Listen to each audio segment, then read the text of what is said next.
Tuombe. Ewe Mwenyezi Mungu, tukusihi ututazame kwa neema nyingi na baraka, sisi watumishi wako ambao mridhika kutuita kwa nyadhifa za uongozi katika jamii hii yetu.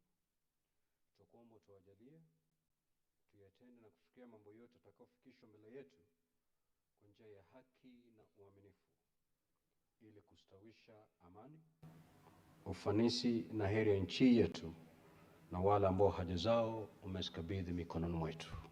Amen.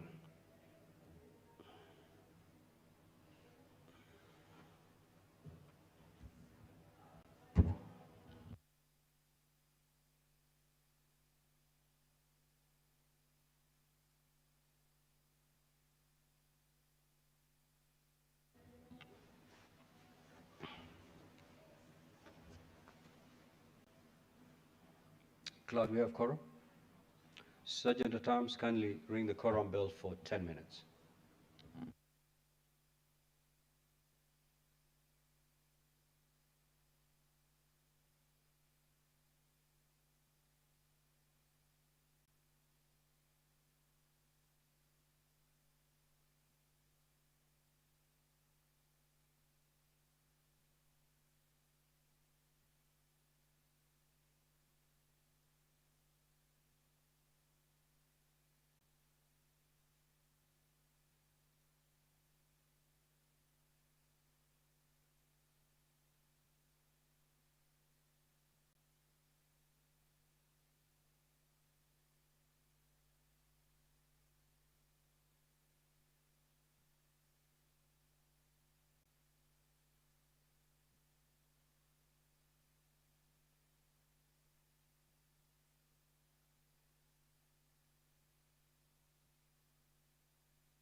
nikasema mimi waliniita saa 3:30 nilikuwa bunge.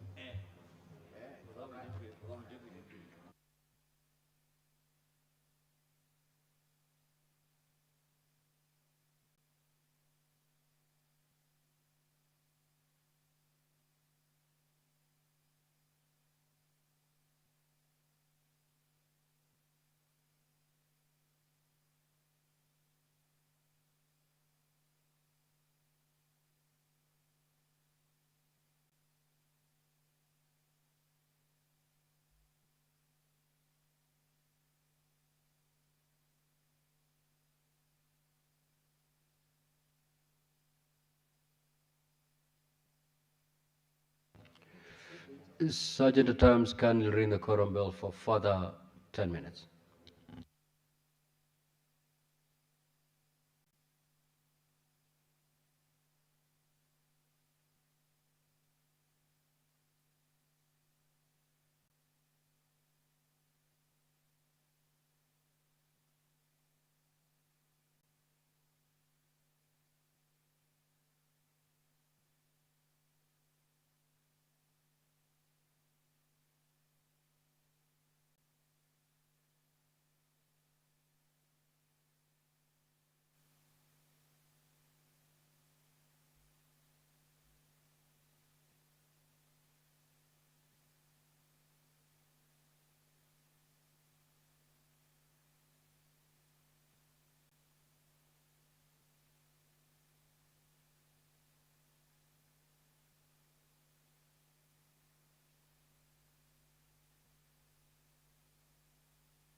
Order, honorable senators, we do have quorum now, so we will proceed with the afternoon's business. Clerk, kindly call the first order. Order number 1, administration of oath. Order number 2, communication from the chair. Order number 3, messages.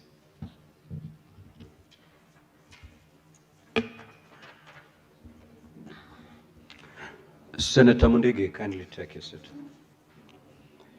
Now, honorable senators, I wish to report to the Senate that pursuant to Standing Order 46.3, I received the following message from the Speaker of the National Assembly regarding the passage by the National Assembly of the Basic Education Amendment Bill, National Assembly Bill number 59 of 2023.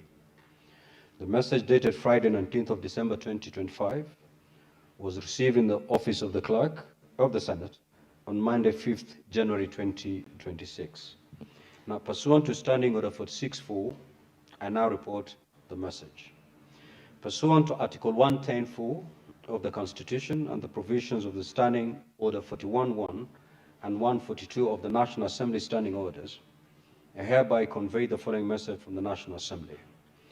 Whereas the Basic Education Amendment Bill, National Assembly Bill number 59 of 2023, was published by Kenya Gazette Supplement number 166 of 13th of September 2023 as a bill seeking to provide for the establishment of sub-county education boards in every sub-county.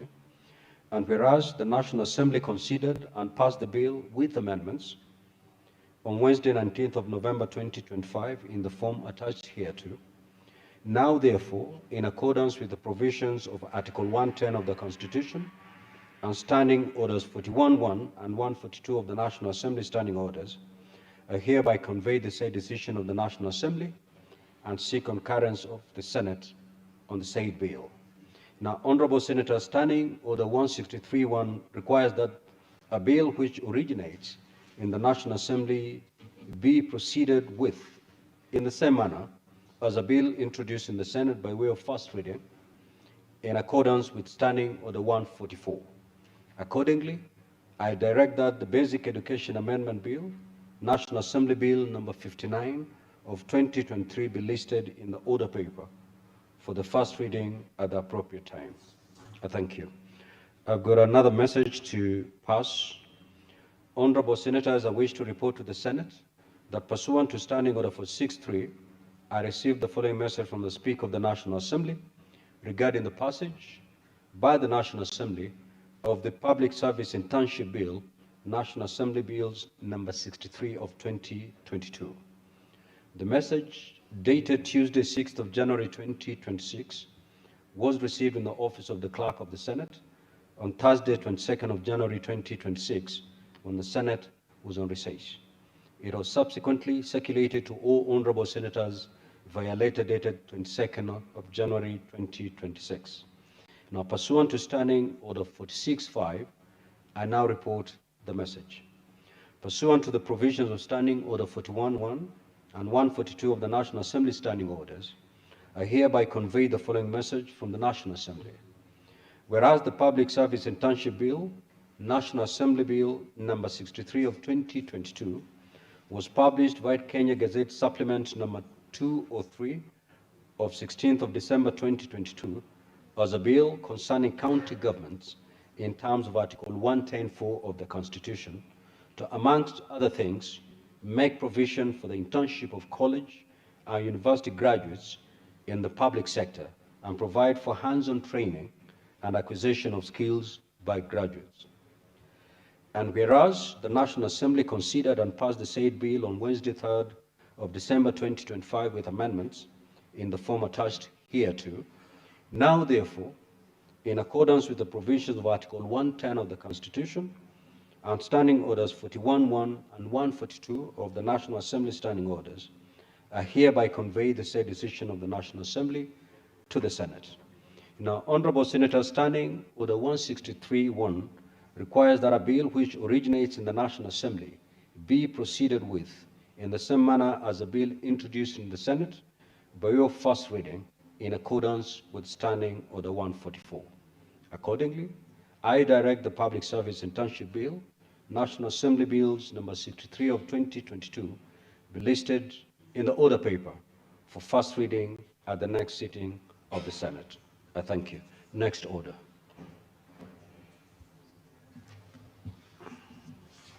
Order number 4, petitions. Order number 5, papers. The Senate Majority Leader.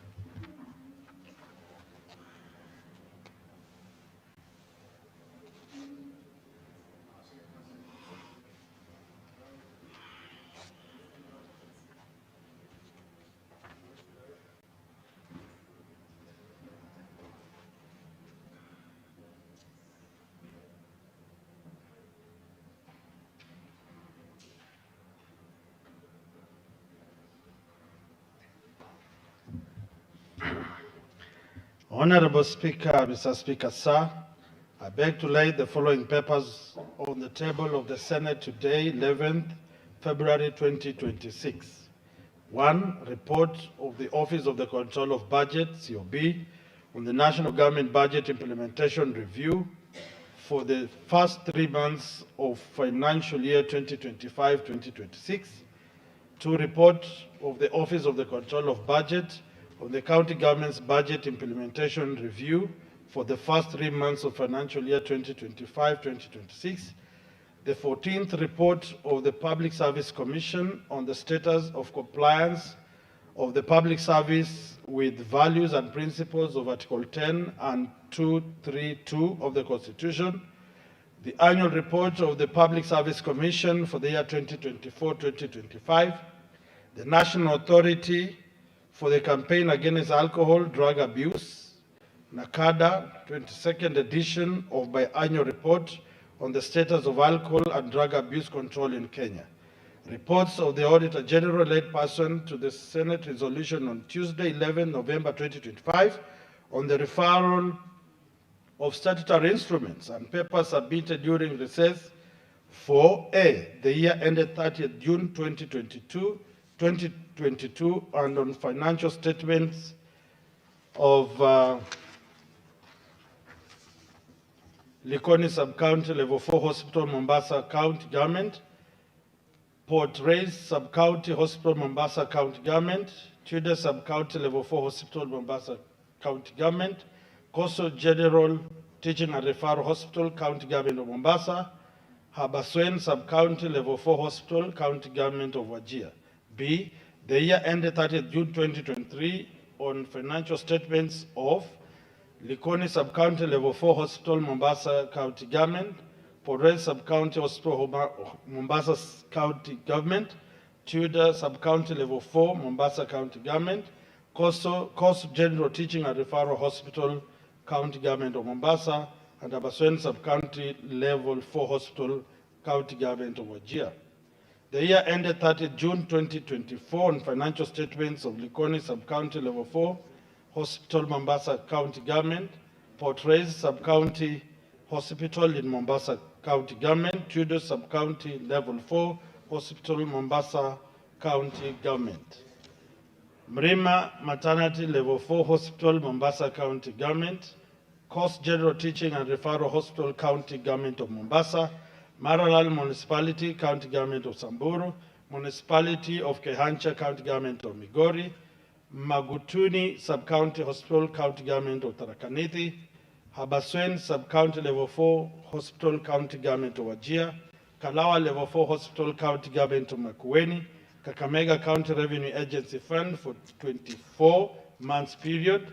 D, the year ended 30th June 2025 on financial statements of County Executive of Kwale, County Assembly of Kwale, County Revenue Fund, County Government of Kwale, Receiver of Revenue Statements, County Government of Kwale, County Executive of Wajir, County Assembly of Wajir, County Revenue Fund, County Government of Wajir, Receiver of Revenue Statements, County Government of Wajir, County Assembly of Baringo. Receiver of revenue statements, County Government of Baringo. Report of the Auditor General on financial statements of the County Executive of Baringo, County Revenue Fund, County Government of Baringo. Receiver of revenue statements, County Government of Homa Bay, County Revenue Fund, County Government of Homa Bay, County Assembly of Homa Bay, County Executive of Homa Bay, County Government of Homa Bay, County Executive Tharaka-Nithi, County Revenue Fund, County Government of Tharaka-Nithi, County Assembly of Tharaka-Nithi. Receiver of revenue statements, County Government of Tharaka-Nithi, County Executive of Nakuru, County Assembly of Nakuru, County Revenue Fund, County Government of Nakuru. Receiver of revenue statements, County Government of Nakuru. Thank you, Mr. Speaker, sir. Next order, clerk.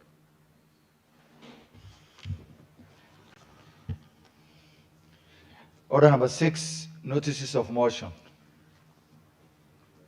The Vice Chairperson Mediation Committee on the coffee bill.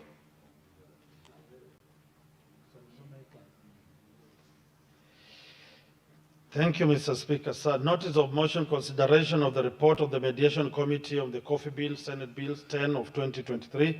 Mr. Speaker, sir, I beg to give notice of the following motion: that the Senate adopts report of the Mediation Committee on the Coffee Bill, Senate Bills number 10 of 2023, laid on the table of the Senate on Thursday, 4th December 2025, and that pursuant to Article 1132 of the Constitution and Standing Order 1673 of the Senate, approves mediated version of the bill.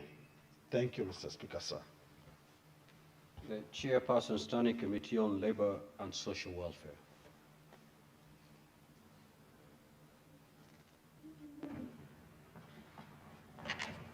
Which one is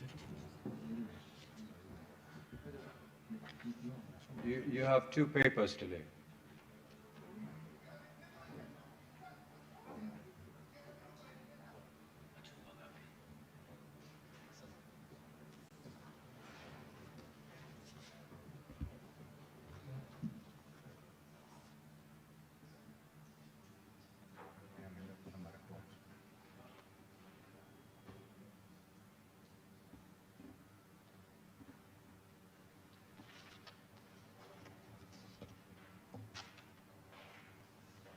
Report on the Standing Committee on Labor and Social Welfare on a report on a petition to the Senate by employees of the former KCC or Cooperative Limited concerning non-payment of outstanding terminal benefits and Maziwa Sacco dues to former employees of Kenya Cooperative Creameries.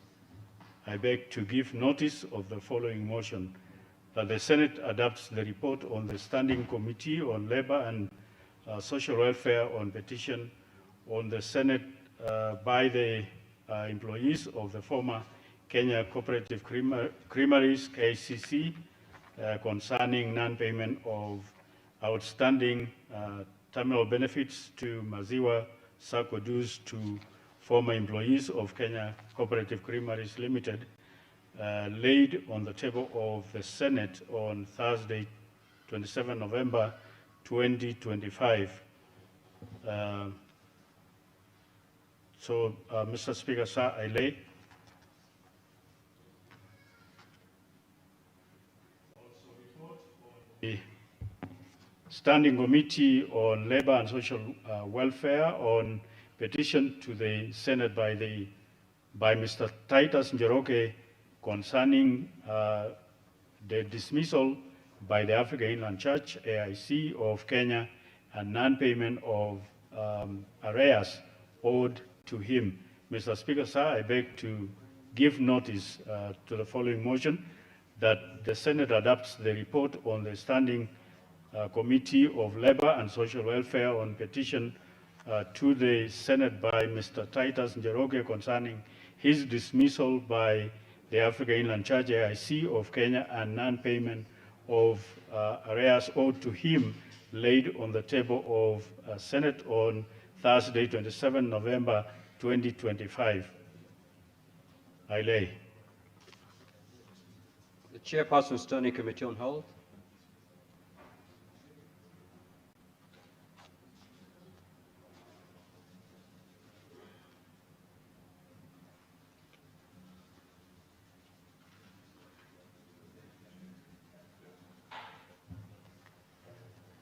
Thank you, Mr. Speaker. I beg to give notice of motion for the report of the Standing Committee on Health on the county oversight and networking engagements to Mandera, Wajir, and Marsabit counties. I beg to give the notice that the Senate adopts the report of the Standing Committee on Health regarding the county oversight and networking engagements to Mandera, Wajir, and Marsabit counties laid on the table of the Senate Thursday, the 2nd October 2025. Next order.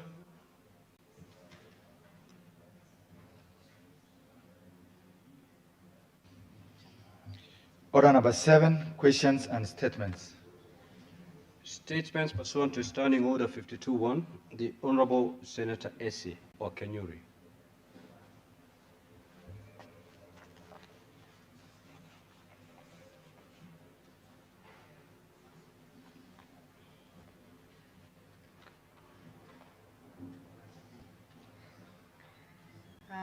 Thank you, Mr. Speaker. I have a statement on the 16 days of activism campaign against gender-based violence. Mr. Speaker, sir, I rise pursuant to Standing Order 52 to make a statement on a matter of general topical concern regarding the 16 days of activism campaign against gender-based violence, including femicide, which was observed in the country from 25th November to the 10th of December 2025 as a build-up towards the International Human Rights Day, commemorated annually on the 10th of December. Mr. Speaker, sir, the 16 days of activism is an international movement that is widely acknowledged as a means to raise awareness, build on the level of advocacy, and promote action to prevent all forms of violence against women based on gender. And last year's program offered an opportunity to reflect on the forms of violence against women, girls, men, and boys in Kenya. Mr. Speaker, while physical and sexual violence are the most visible forms of GBV in Kenya, other manifestations often remain overlooked and are underreported and socially accepted. These include economic violence, psychological abuse, digital and cyber violence, and harmful cultural practices such as forced and child marriage, female genital mutilation, and widow disinheritance. The problem of the growing prevalence of online and technology-enabled gender-based violence, such as cyber-stalking, online harassment, and non-consensual distribution of intimate images, digital surveillance, the creation and spread of gender deepfakes and hate speech targeting women and girls came out as an issue of utmost importance during last year's commemoration. These forms of violence are especially prevalent against women in public life, politicians, journalists, and human rights defenders. Further, the economic and emotional abuse commonly experienced in intimate relationships are rarely treated with the same seriousness as physical assault, despite their long-term impact on mental health and autonomy. Mr. Speaker, sir, Kenya has enacted several laws to address GBV, including the Sexual Offences Act, which is Cap 363A, which criminalizes various forms of sexual violence and sets out penalties and protective measures. Then we have the Protection Against Domestic Violence Act, which is Cap 151, which provides for protective orders and redress for survivors of domestic violence, and the Computer Misuse and Cybercrimes Act, or Cap 79C, which has legislated against several forms of technology-facilitated GBV, among others. These efforts by the state demonstrate a clear intention to address GBV. Indeed, the government's commitment to engage in policy, legal, and institutional reforms to address GBV in both the offline and online environments was reiterated by the government in the course of the campaign. This also includes the enforcement of the existing legal frameworks, digital safety, support services to survivors, and interagency collaboration with enforcement agencies, among other measures. Despite these efforts, there are notable gaps in harmonization, implementation, and enforcement of existing laws. Furthermore, there is a lack of comprehensive legal definition and recognition of femicide as a distinct offense. Mr. Speaker, sir, although campaigns are key, they should be coupled with the key actions such as budgetary provisions as well as accountability. Survivors still lack access to justice due to challenges such as fear of stigma, inadequate investigations, slow prosecution, as well as insufficient psychological or legal assistance services, especially at the county level. The devolved system of government places responsibility on county governments to aid in the coordination, prevention, and response to GBV. Despite the political will, the county government interventions have been plagued by systematic and resource challenges. Mr. Speaker, sir, I would like to emphasize that the struggle against GBV does not stop after the 16 days. It requires sustained commitment at the national level, and it should be centered around survivors while looking towards the eradication of the root causes of such violence. These causative factors include harmful social norms as well as the misuse of technology. Even though digital tools such as mobile apps, SMS-based hotlines, and online portals like Spotit have created safe and anonymous channels for survivors to seek help through offering timely reporting and referral to essential services and real-time data collection for policy planning, access disparities in rural areas and among low-income populations must be addressed to ensure equitable digital justice.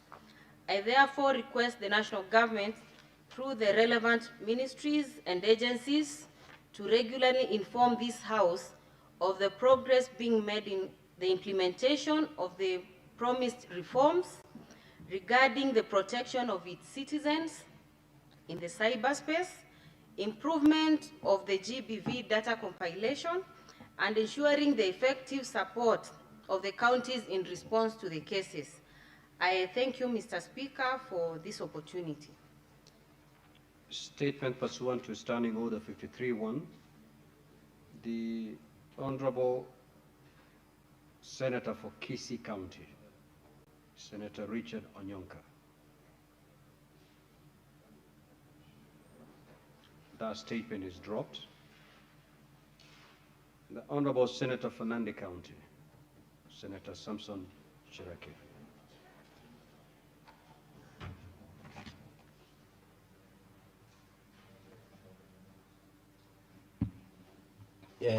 Thank you, Mr. Speaker. I have two statements and I request to read them concurrently. Request for statement on the exit of Kenya Airways from Eldoret International Airport.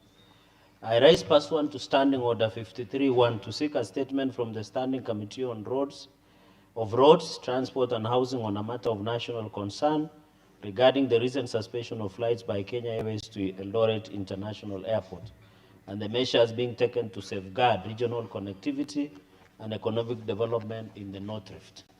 Mr. Speaker, sir, the recent announcement by Kenya Airways to discontinue flights to Eldoret International Airport effective 30th March 2026 has raised widespread concern among residents, business leaders, and travelers in the North Rift region. Less than 2 years after relaunching the route, the withdrawal cited as part of operational efficiency and route optimization has left Jambojet as the sole operator, thereby limiting travel options, reducing competition, and undermining the strategic importance of Eldoret International Airport. This decision carries a broader implications for investor confidence, tourism, and regional and economic development.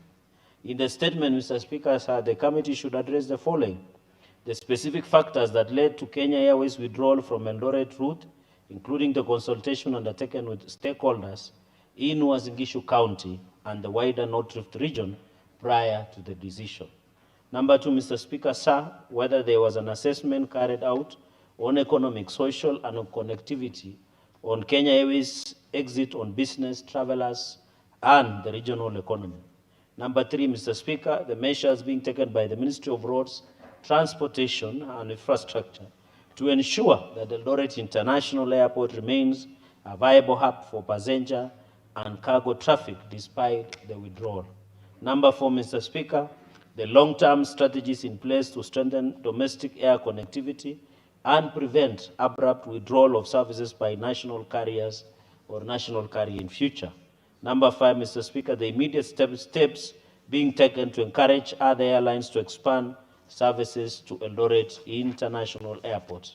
Number six, Mr. Speaker, the steps being taken to address the inconvenience faced by passengers, including Kenya Airways tickets affected by the withdrawal of the airline, including rebooking, refunds, and communication with the affected travelers. Number seven, Mr. Speaker, the mechanisms in place to ensure that the future decisions by national carriers or national carrier on domestic routes are made transparently and with adequate notice to the public. And finally, Mr. Speaker, sir, whether there are prospects of Kenya Airways resuming flights to Eldoret International Airport in the future, and the conditions or policy interventions that would make such a return viable. Mr. Speaker, with your indulgence, my second statement, request for a statement on the assault of youths by police officers in Nandi Hills town early this year while playing a pool game.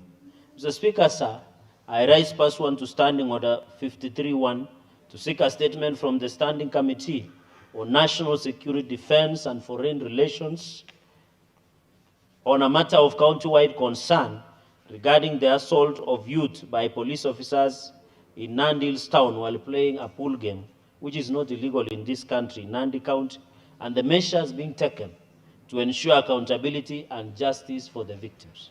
Mr. Speaker, sir, on the night of 10 January 2026, at around 10 p.m., police officers of RDU stormed an entertainment establishment in Nandi Hills town and assaulted several youths who were playing a game of pool, leaving some of the youth nursing injuries. In the statement, Mr. Speaker, sir, the committee should address the following: the status of investigations in the assault, including the agencies leading the inquiry, timelines, and any other interim findings to date. Number two, Mr. Speaker, the disciplinary, administrative, or criminal actions taken against police officers involved, including any steps to ensure individual and command responsibility. Number three, Mr. Speaker, the circumstances and the basis for entering the entertainment establishment and whether the actions taken complied with applicable laws, regulations, and policing standards. Number four, Mr. Speaker, the nature of injury sustained by the youth, medical treatment received, the socio-psychological support provided, and any compensation or victim support measures in place. Mr. Speaker, number five, the safeguards and oversight mechanisms currently in place to prevent police brutality and abuse of authority, including and across the country, including how these mechanisms are being enforced and any gaps being identified. And finally, Mr. Speaker, the measures being taken to restore public confidence in law enforcement in Nandi Hills town and Nandi County and across the country, including the community engagement and proposed police reforms to address the professional misconduct by the police. I thank you, Mr. Speaker, sir. Senator for Tharaka Nithi County, the Honorable Senator Mwenda Gataya. Let me read it from there.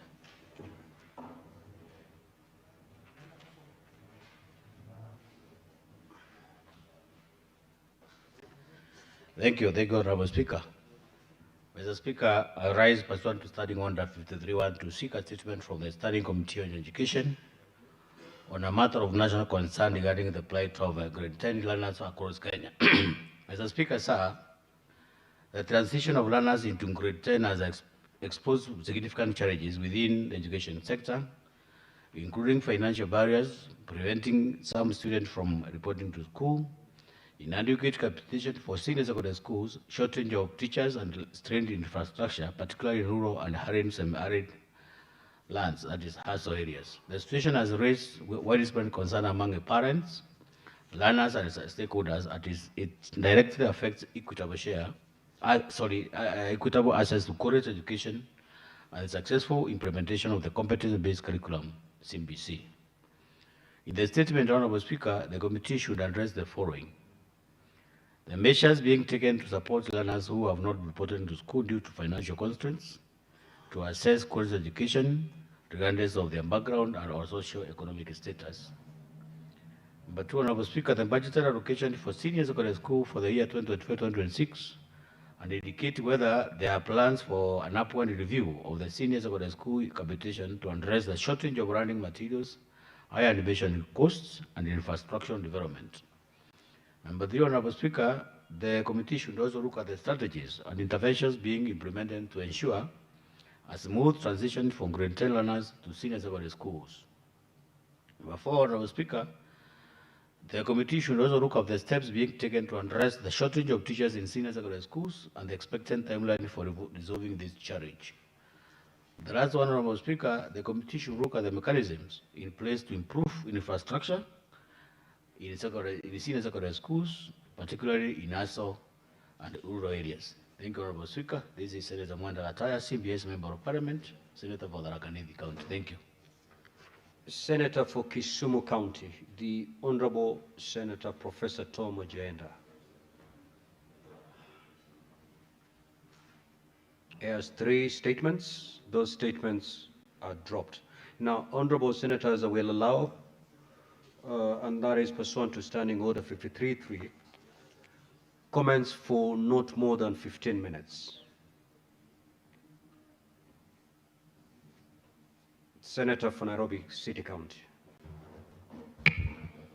Thank you, Honorable Speaker. Allow me to make some comments on the statement that has been sought by the Senator for Nandi regarding the assault on those young people who were playing pool in Nandi Hills. In fact, Chair, I think the entire country was in shock when those videos came out, that young people would just be hanging out, not breaking any law, within the confines and protection of the law, seemingly, and then police officers would come in and without any explanation or provocation, they would start physically assaulting those young people. And what is most heartbreaking, Honorable Chair, as far as I know, up to today, the police have not told us whether those officers who were involved in that particular incident have been arrested.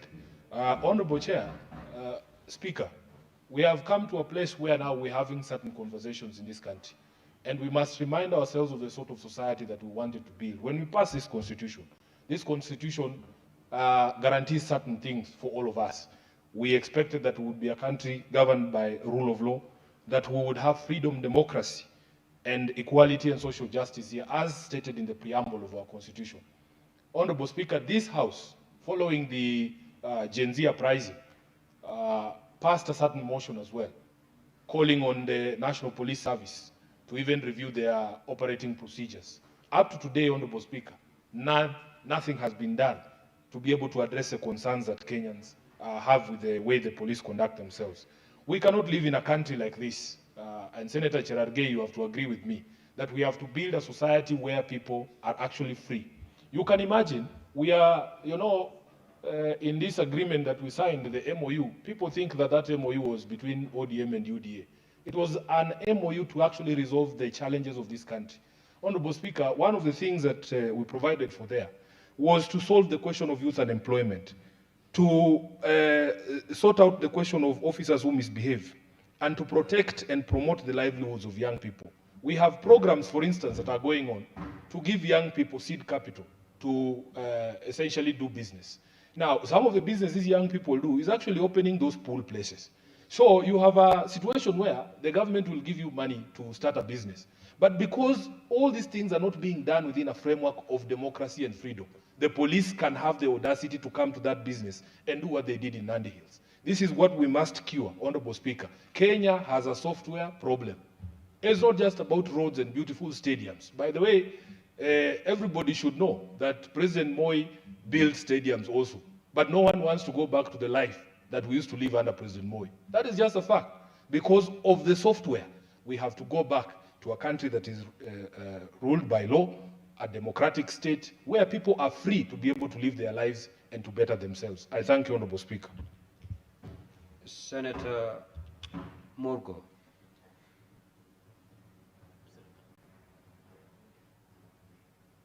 Senator Esi, you keep it under 3 minutes. Thank you, Mr. Speaker. I want to support the statement by Senator Chirargei and just pause to wonder, if you watch those clips online, it's really sad, and I wonder whether we have a law which requires the innocent members of the public to keep walking with the identification cards, or it's a way the police are using to extort money from already poor young people who have nothing to put on the table, Mr. Speaker. And sad enough that no arrests have been done yet, Mr. Speaker.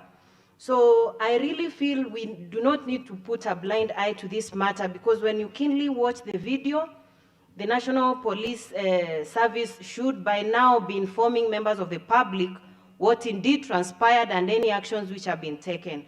And finally, Mr. Speaker, to support the statement by the Tharaka Nithi Senator, it's not just on grade 10 learners. Just the other day on Monday, I was taking a student who is a young girl with disability, admitting her to a technical training institute in Keroka, Kisii. And I can tell you, whatever I realized, these people still undergo several challenges. Why would a person living with disability have to pay total school fees upon admission and pay total school fees for the examinations? I thought it needs to be easier for them than the other students who can actually do that without any troubles. So apart from the grade 10 learners, I think the ministry needs to give special consideration to students who want to learn but are orphans and able differently, so that they do not have to undergo the hassle that I witnessed just the other day when I was admitting that student. And I'm imagining, now I was doing that as a member of parliament, imagine any other ordinary parent who is seeking to admit their students, Mr. Speaker. So let the committee get down to the real issues, and the ministry comes to recommend on how best we accommodate such cases. Thank you. Senator John Newton. Thank you, Mr. Speaker, for this opportunity. I also rise to support Senator Chirargei's statement, Mr. Speaker, regarding police brutality against some young men playing the game of pool, Mr. Speaker. This is something that must be condemned by any Kenyan who values the freedom that we have. Freedom to assemble, freedom to play whichever game and whichever hour, as long as, Mr. Speaker, it is within the licensed time of the particular facility where somebody could be playing this kind of game. And Mr. Speaker, the police should, if anyone has committed a crime, the police are trained to arrest and charge any such people who break any law, Mr. Speaker. I don't think in our laws that we have any particular provision where police can clobber people for no good reason, Mr. Speaker. And you remember that not too long ago, some police officers accompanied goons, Mr. Speaker, to Wetima ACK church somewhere in Othaya, in Nyeri County, Mr. Speaker. And this is a matter that must be arrested. And the police, basically the police commissioner, must be held answerable. Mr. Speaker, from this statement, it seems that the perpetrators of this particular crime have not been arrested so far. They have not been charged in court so far. The same happened to the perpetrators or to the attackers of Wetima ACK Church in Nyeri, Mr. Speaker. And to this date, none has even been called to record a statement. At least record a statement. Needless to say that these are actually people whose names and contacts were provided. the police has not taken any action against these lawbreakers, Mr. Speaker, and we cannot allow Kenya to slide into a police state, Mr. Speaker. That is why the Committee on National Security must deal with this matter very decisively, Mr. Speaker, and must, Mr. Speaker, in the wisdom of that particular committee, they must actually invite or summon both the Interior Minister, Mr. Speaker, and the police IG, because we cannot afford to continue with this kind of impunity, Mr. Speaker. Kenya shall not be turned into a police state under this IG, Mr. Speaker. And Mr. Speaker, it's also important that sometimes, because our president comments about topical issues, about matters happening in this country, even when they do not directly relate to him, we would also be glad to hear him say something about the attacks on these youths in Nandi Hills, about the attacks on churchgoers. Senator Karungo. Senator Karungo. Thank you very much, Mr. Speaker. I also want to support the statement by Senator Cherarke, because nobody deserves police brutality, because police brutality, Mr. Speaker, to a citizen is police brutality. Police brutality to a politician is police brutality. And we have been speaking about this, Mr. Speaker. And I want to support this by also informing the Senator for Nandi that after World War II, there's a German pastor by the name Martin Yamola who spoke out, Mr. Speaker, about the dangers of staying silent when others are being persecuted. And he actually said, first they came for the socialist, but I did not say anything because I was not a socialist. Then they came for the trade unionist. I did not say anything because I was not a trade unionist. Then they came for Wamunyoro and his people, but I did not say anything because I was not a Wamunyoro adherent. Now they have come to Nandi Hills, where the senator comes from, to his people. But I'm not going to keep quiet, Mr. Speaker, because police brutality is not acceptable, Mr. Speaker. So I will speak together with him to call the rogue police and to call the IG. You must take action. And also to remind him that the CS comes from the region. The CS who is in charge of this police comes from the region, Mr. Speaker. And he should also do something, because if you have the minister and you're being clobbered by the police, at least for us, or the people of Mount Kenya, we can say maybe he doesn't care. But if your people are being clobbered right, left, and center, when they're just playing a pool game, and they are not even a threat to anybody, Mr. Speaker, I think the CS and the IG should be called to order, because, Mr. Speaker, nobody deserves to be assaulted by the police. And on the issue of education, a statement that was brought by Senator Mwenda of Tharaka Nithi, I should tell him you shouldn't worry, Mr. Speaker, because the president, together with the deputy president, they have said education is free. I don't know why we have this statement here, Mr. Speaker, saying why people are not going to school without school fees. The president and the deputy president, who comes from Tharaka Nithi, they have already announced in public that if you do not have school fees, go to school. That is declaring education free of charge, Mr. Speaker, because we do not have money. Nobody has money. So I don't know why we're even discussing this issue. But again, we're being vindicated that what they say on podium is something very different on location, Mr. Speaker. So, Senator Mwenda, just tell your people to go to school. It is free. Thank you. Senator Wakoli.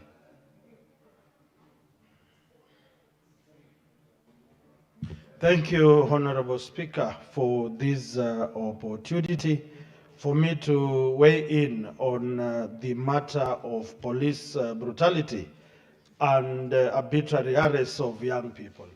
Honorable Speaker, we are enjoying the fruits of freedom fighters. We're enjoying the fruits and the labor and the sweat of serious leaders. Not long ago, we buried our enigma, Raila Amolo Odinga. We buried Mheshimiwa Wamalwa Kijana.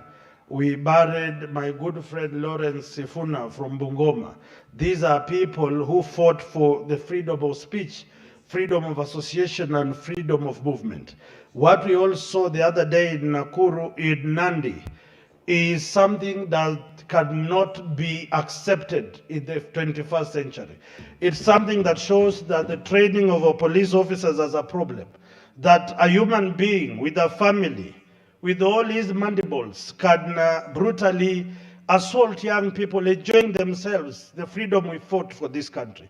I want to request the Inspector General that such officers should be deployed somewhere else where their energies can be fruitful to this country, but not when young people are investing in talent, cohesion, and integration, and equally enjoying the sweet drinks that our people produce in the villages.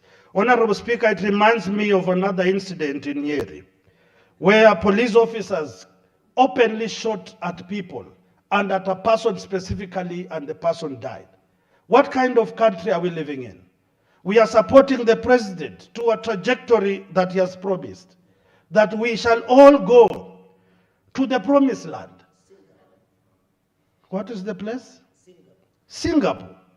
But you realize the police officers want us to go to Zayuni, Honorable Speaker. It is not acceptable. We want to work with the president headed to Singapore.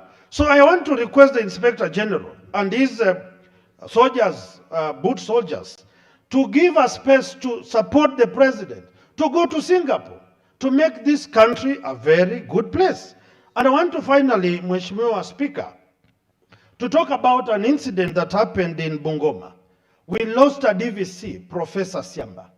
The comrades of the university and the neighbors were up in arms. And as they were lighting candles, mourning, the police officers raided those comrades with tear gas, allowing the comrades to scamper and scatter while mourning. What is it that they were trying to cover up? Is it a unity of the administration and the police to curtail the people from traditionally mourning their legend? Or there is something behind that? Senator Mogeni. Yes, Mr. Speaker. You ought to have gathered your thoughts and condensed them within 3 minutes. Senator Mogeni. Yes, Mr. Speaker, I want to join my colleague senators in condemning this issue of police brutality. Mr. Speaker, we enacted a new constitution in 2010, and the aspirations, the spirit of Kenyans was to create a free, democratic society. And in that constitution, Mr. Speaker, there are rights, enshrined rights in that constitution, Mr. Speaker. One of them, Mr. Speaker, is to ensure that you don't subject our youths to any inhuman treatment, Mr. Speaker. How can police officers, who should be civilians in police uniform, harass youths playing pool, Mr. Speaker? And Mr. Speaker, as a student of constitutional law, the Constitution in Article 240 has created a National Security Council. And Mr. Speaker, the National Security Council is chaired by none other than the President of the Republic of Kenya. And it says, Mr. Speaker, that that National Security Council has supervisory powers over the national security organs. Mr. Speaker, why can't we see internal disciplinary action against these police officers? Why can't we see investigations that can lead to prosecution, Mr. Speaker? Kwani, in this country, has our constitution taken a tea break, Mr. Speaker? We have turned Kenyans, anytime they see policemen, they have to become athletic. And that's why they're even going to Nandi to try and see if those youths are athletic enough. We can't live in such a society, Mr. Speaker. That's why, Mr. Speaker, this afternoon we should all speak in one voice, Mr. Speaker, and tell our police officers that we want to live in a society that is more free, Mr. Speaker. We don't want to be brutalized by our police officers, Mr. Speaker. The question I'm asking, honestly, if a crime has been committed, like what we saw, how long does it take before we see action? Is it 1 year, 2 years, 3 years? How long does it take, Mr. Speaker? By now, heads should have rolled. What can we explain to this country if the same police officer repeated the same crime tomorrow in Nairobi? Because transferring is not a disciplinary action, Mr. Speaker. Those who cannot live up with the freedoms that are guaranteed to Kenyans in our constitution can quit. They can also go and sell mandazi elsewhere, Mr. Speaker. I support. Senator Onyonka. Senator Richard Onyonka. Thank you, Mr. Speaker. I am happy to be back in this house, and I'm happy to see you and my colleagues back in this house. I just wanted, Mr. Speaker, to contribute to the motion, the statement that my leader, Honorable Cherargei, has brought. But, Mr. Speaker, the message that I heard, and I listened to Honorable Karungo, I wish he was still in the room. You know, Mr. Speaker, our colleagues, anytime we are at the advantaged position, and particularly when we're in government and we see people being violated, we clap about it and laugh. We say, I remember before Karungo and Waminyoro had disagreed with the president, and that is the time we were talking about very painful things about our country and how our behavior was. Mr. Speaker, any violation, minimum or otherwise, which is violated against an individual who is either next to you or very far from you, there's a possibility that violation will come back to you. So the truth and the honesty about our security situation in our country is that there should be reasonableness, there should be fairness, there should be no bias, there should be no weaponization of security in the Republic of Kenya. Whether the young men were actually playing pool and they came from in Kisii, some place called Kebirigo, or whether they came from Nandi, that was a very sad picture. The optics of it were not good. And I really hope that soon, because of this statement, I hope that we'll be able to call the IG and get an opportunity to interrogate, and maybe, if there's anything, just advise him what he should and what he should not do. And sir, Mr. Speaker, these things are related. The event where we saw individuals with guns shooting bullets outside a church, where, because Honorable Gachagua was in that church, and the truth is Honorable Gachagua has disagreed with the president and the government. But we should be magnanimous enough as leadership to agree that we who are in the opposition should be allowed to run our mouths. We should be allowed to say whatever we say. We should, so long as it's within the law, so long as I don't violate anybody's dignity, anybody's respect, so long as I'm not petty, Mr. Speaker, I should be allowed. Because the... Senator Wamatenga.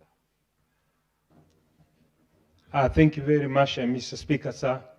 Let me also add my voice into supporting the statement by Senator Fernandes, Senator Chilagay. Indeed, Mr. Speaker, sir, it is very sad that you see the brutality of the police meted out to young people. Mr. Speaker, we are living in a generation where we should be having utmost tolerance. Mr. Speaker, sir, I want to concur with Senator Chilagay that indeed the kind of police force we are having, though some, Mr. Speaker, become log, they are spoiling the name of some of the very good servicemen and servicewomen we have in this country. And therefore, Mr. Speaker, it is imperative that we as a House stand and condemn whichever brutality comes from the police, because it is the unit, the force that we've been entrusted with the security and safeguarding national interests. Mr. Speaker, sir, allow me also to weigh in on the matter of attacking worshippers, Mr. Speaker. In the 21st century, it is indeed very sad, Mr. Speaker. It does not matter which side of political divide you are in, but you cannot subject our families, kids, women, and old men into this kind of torture, into this kind of tormentation, because we are far, Mr. Speaker, away from that kind of politics. Having said that, Mr. Speaker, it is also important to look at the structural training that we give our police unit. Mr. Speaker, I want to say that we need to look at the training that we give. 9 months in Kiganjo, Mr. Speaker, and then no other training, Mr. Speaker, is too little. We must therefore, Mr. Speaker, embark on retooling like we are doing with the teachers, retooling our police so that they know they are not only a force, but they are service that is supposed to help the common mwananchi. And as my colleague has said here, in the journey to go to Singapore, Mr. Speaker, we must do away with police brutality. Mr. Speaker, I support. Senator Mwenyehaji. Asante Mheshimiwa Spika kwa kunipa fursa hii kuchangia maombi ya taarifa yaliyoletwa bungeni na Seneta wa Nandi, Seneta Cherargei. Mheshimiwa Spika, ukatili wa polisi imekuwa ni jambo la kawaida katika nchi yetu, na mwaka huu kumekuwa na matukio mawili ambayo yanaonyesha kwamba ukatili huu unaendelea katika nchi yetu, licha ya kwamba tuna katiba mpya, licha ya kwamba tuna taasisi huru ya kusimamia mambo ya polisi, na licha ya kwamba nchi tayari ilikuwa imekemea swala hili hapo nyuma. Mheshimiwa Spika, kitendo kilichotokea kule sehemu za Nandi ambapo vijana walikuwa wanajivinjari na kucheza mchezo wa pool ni kitendo cha kinyama sana. Hayo maswala kwamba mtu atembee na kitambulisho ni maswala yalipitwa na wakati, Mheshimiwa Spika. Hiyo ilikuwa ni wakati wa kabla ya uhuru, ndipo hapo walikuwa wanatembea na kibali ama kipande kile, ukiulizwa na polisi unaonesha kipande chako. Kwa hiyo Mheshimiwa Spika, ipo haja ya waziri muhusika kuja katika bunge hili na kuweza kueleza ni sababu gani unyama ama ukatili wa polisi unaendelea katika nchi yetu, wakati tuna katiba ambayo inatoa uhuru kwa wananchi, inatoa uhuru kwa watu walioko katika nchi hii kufanya mambo yao bila matatizo yote. Mheshimiwa Spika, masuala mengine kama yale ya kule Nyeri Othaya ambapo risasi za vitoa machozi vilitupwa katika kanisa ni mambo ya kusikitisha kwa wakati huu. Mheshimiwa Spika, tumeona kwamba bado polisi wetu licha ya kwamba wameweza kupewa mtaala mpya wa kusoma, wameweza kufundishwa sheria mpya, lakini bado wana ile fikra za kikoloni kwamba yeye lazima akufanyie unyama wewe kama raia. Mheshimiwa Spika, mengi yanatendeka sehemu nyingi ambazo hayatokei katika vyombo vya habari wala hayaelezwi katika social media. Kwa Mheshimiwa Spika, naunga mkono statement hii, na komiti husika lazima ilivalie njuga jambo hili, waweze kuhakikisha kwamba wanapata ukweli wa mambo haya, na wale ambao walidhulumiwa wameweza kupewa ridhaa, na wale polisi ambao walitenda kitendo hicho cha kinyama waweze kuchukuliwa hatua za kisheria. Asante Mheshimiwa Spika. Senator Abbas. Thank you, Honorable Speaker. I want to also join my colleagues to support the statement of Senator for Nandi. Honorable Speaker, well, I think I am not surprised because I come from a state where it became a police state. And it's the order of the day for police harassment, and we have taken it normal.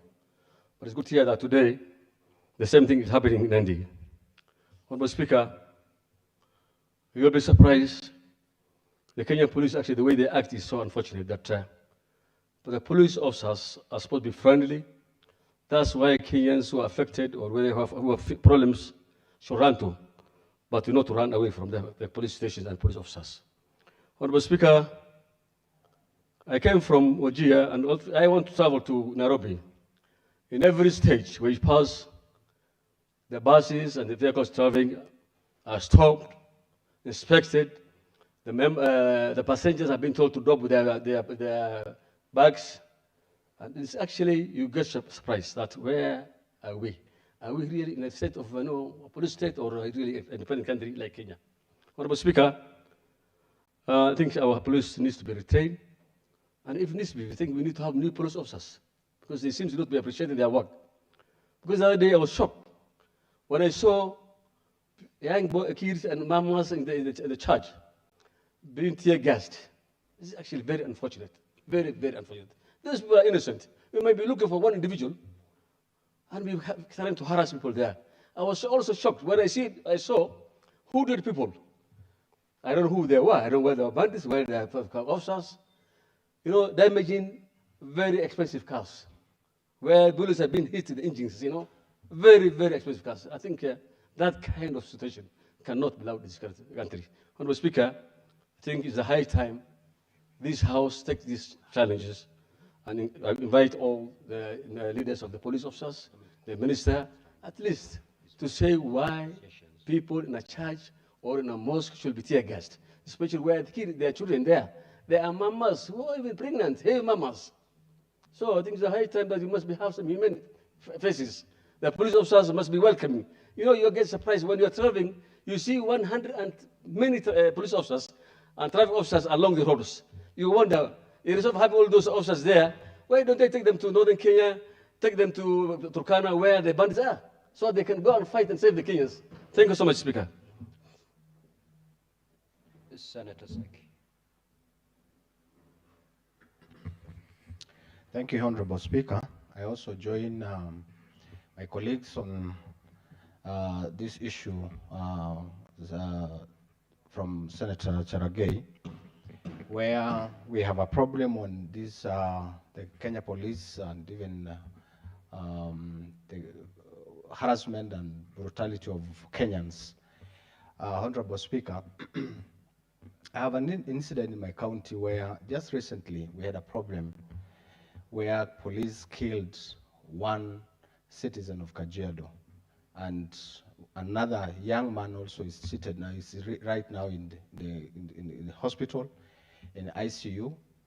It is a big issue which has been a problem in the whole country. Honorable Speaker, as I joined my colleagues to condole this issue and even to say that how the Kenyans can be saved in this police brutality, Honorable Speaker, I don't know how we can really bring this to an end, because it seems like they have a direction, or they have a directives. Kenya Police have a directives.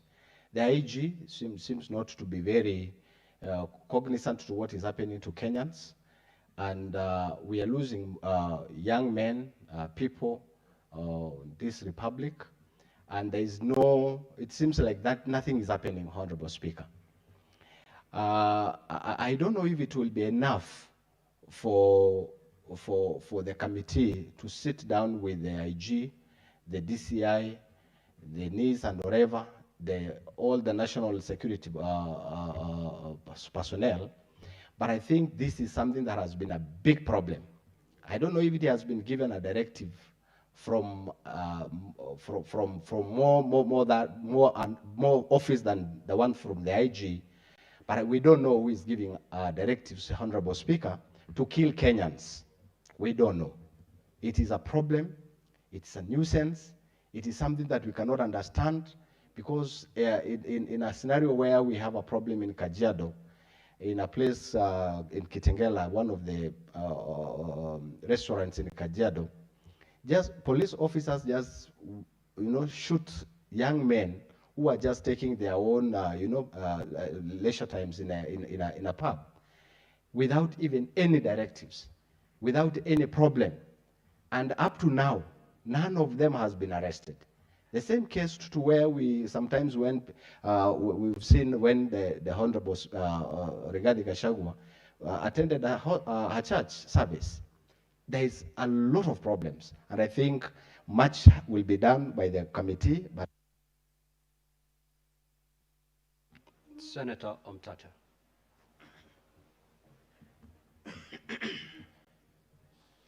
Thank you, Mr. Speaker, sir. I rise to support both motions, both statements. On the first statement by Senator Cherargei, I think we should look at the entire architecture of the militarization of the Kenya Police. When you look at the origins of the Kenya Police, it began off as an occupation force to dominate, control, and oppress the local population. That culture has not been removed. At independence, the same culture remained, and you will see that it seems to have gotten worse when the KDF invaded Somalia. the Kenya police began acquiring a militaristic character. If you look at our police today, they are attired in jungle attire. When the Inspector General of Police came to this house, he was wearing fatigues, military fatigues, jungle fatigues. That militarization of the police needs to be addressed so that the police can go back to a civilian force, not an occupation force. And that's where the problem lies. We must look at that issue, because if you saw what happened in Nandi, it was an expression of oppression and domination and control. So the police are not supposed to be controlling, oppressing, and doing all those kind of things. So we need to go back and look at the systemic issues that make the police so militarized in their approach to issues and not to be civil. Regarding education, there are so many kids not going to school. There's a challenge, like there's no money in this country.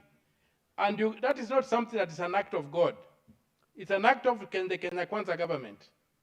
This government has made sure that people do not have disposable income by imposing unnecessary taxes, which when that money is collected, is then repatriated to go and pay odious debts. So we need to come down and address the question of taxation in this country so that there can be disposable income for families to run around. You find so many people not going to school today because the middle class in Kenya subsidizes the state. They send M-Pesa to pay bills for hospital, they send M-Pesa to help school fees, and so forth. Now, when these people, when the pay slips are stripped of disposable income, these people are not able to play the critical role they've been playing of keeping the society going. So it's the tax regime that has been imposed by the Kenya Kwanza government that's at the heart of the lack of money in people's pockets, the failure to take kids to school, and etc. Thank you, Mr. Speaker, sir. Senator Osotsi. Thank you, Mr. Speaker, for the opportunity to also raise my concern about the harassment of youth by police officers in Nandi Hills. Mr. Speaker, it's so unfortunate that this police force that Kenyans have tried their best to make it a service through the Constitution of 2010. Mr. Speaker, this police force, even with the investment to make it a reformed force, it is getting worse and worse. A situation where police officers can get into a private club and beat up the youth or do all manner of things, Mr. Speaker. This is not something that should be happening in this country, Mr. Speaker. These are things that have happened in failed states, not in a democratic state like Kenya. And Mr. Speaker, maybe we need to go back and ask ourselves, the police force that we wanted, the police service that we wanted, the police service that we even put in the Constitution and say this police service commission is going to be independent. Even we put there IPOA, which is supposed to oversight the Police Service Commission, and nothing seems to be working. We must ask ourselves why. Why is the police not able to serve Kenyans well and serve Kenyans as a service and not a force? I think that is a big question that we need to ask, because we have cases like these ones, many across the country, Mr. Speaker. You saw the other day police entering a church and throwing tear gas in churches. The other day you saw police trying to stop meetings. But Mr. Speaker, I want to say this weekend, me and Senator Nairobi, Senator Sifuna, we applauded the police in Busia, Mr. Speaker, because the governor of Busia tried to stop our meeting in Busia town. And the people said we will have the meeting. And the police were there to escort us very peacefully. And the police were there to give us protection. I think in the midst of all this, let me also thank the police for the conduct of Sunday, when they welcomed us in Busia, when they protected us, and when they guided us to the venue of our meeting. That is the force that this country needs, not a police force or a police service that is there to harm. Next order, clerk.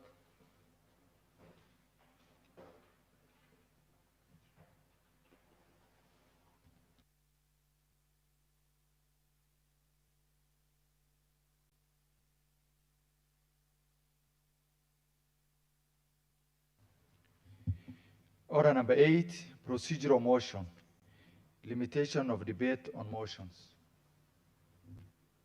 The Senate Majority Leader.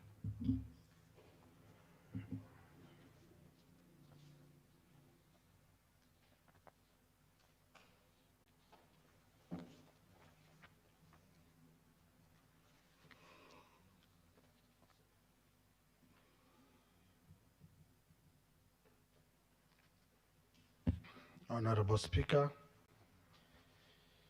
I beg to move that pursuant to Standing Order 111, the Senate resolve that debate on a motion not sponsored by the majority or minority party or committee shall be limited in the following manner: a maximum of 3 hours with not more than 20 minutes for the mover, 20 minutes for the majority party official responder, 20 minutes for the minority party official responder, and 15 minutes for each other senator speaking.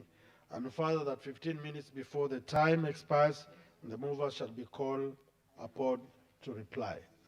I move. Seconder. Honorable Sigay.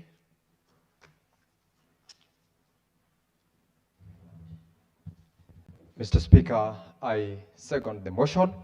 And while I second the motion, Mr. Speaker, I wish to appreciate the limitation of time to the extent of members being allowed to take certain timeline because of the business that is existing in the House, and for purposes of ensuring that we also are able to transact whatever businesses that are placed in order paper or which are placed before the House within a reasonable timeline. And Mr. Speaker, I beg to support.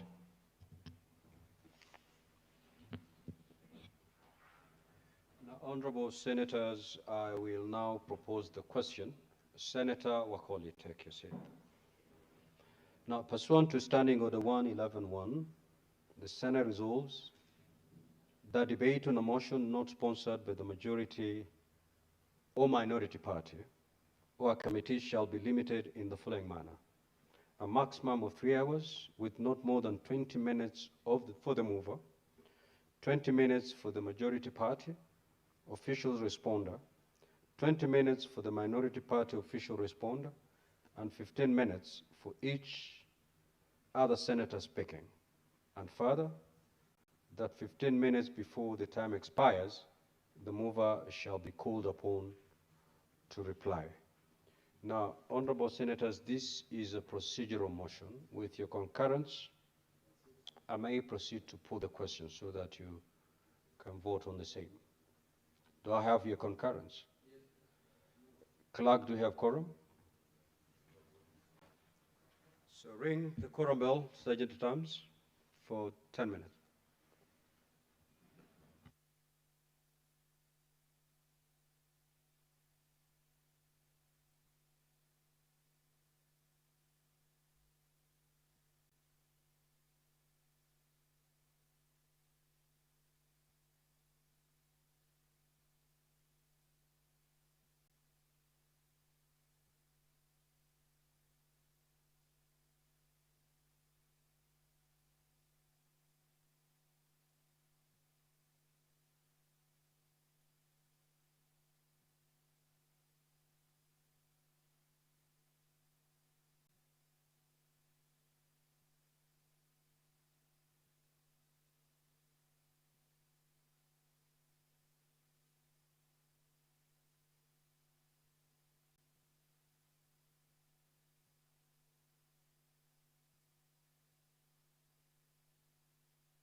Clerk, please continue ringing the quorum bell for another 5 minutes.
Order, honorable members. Senator Ledama, take your seat.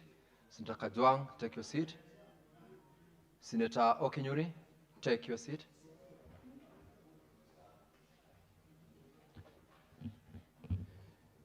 Now, honorable senators, having attained the quorum, I will proceed to put the question that pursuant to Standing Order 1111, the Senate resolves that debate on a motion not sponsored by the majority or minority party or a committee shall be limited in the following manner.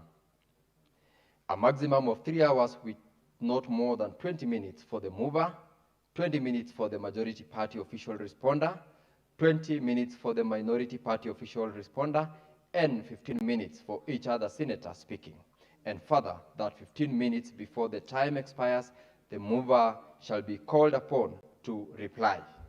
Now, honorable senators, will as many as of that opinion say aye? Aye. Will as many as of a contrary opinion say nay? The ayes have it. Clerk, we move to the next order. Order number 9, procedural motion. Limitation of debate on adjournment motion. Senate Majority Leader.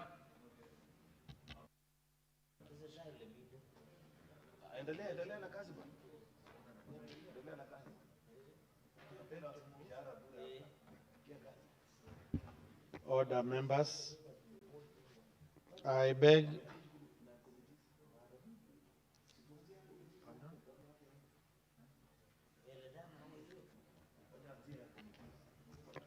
Thank you, Mr. Speaker, sir.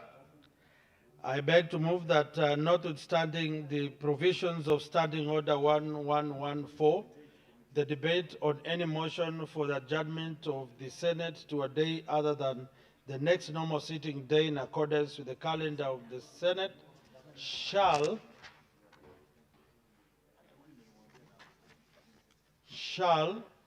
be limited to a maximum of 2 hours with not more than 15 minutes for each senator speaking, after which the Senate shall adjourn without question put, provided that when the period of recess proposed by any such motion does not exceed 9 calendar days, the debate shall be limited to a maximum of 30 minutes and shall be confined to the question of adjournment. I beg to lay. I beg to move and request Honorable Cheregei, now that you are on your feet, to proceed.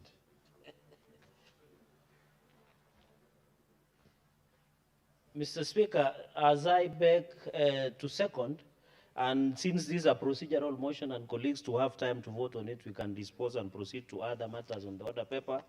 I think these are very important. This is a procedural matter as per our standing orders. Mr. Speaker, with those many remarks, I beg to second. Thank you, Mr. Speaker. Senate Majority Leader, Senator Ledama, please take your seat. Honorable Senators, this being also a procedural motion,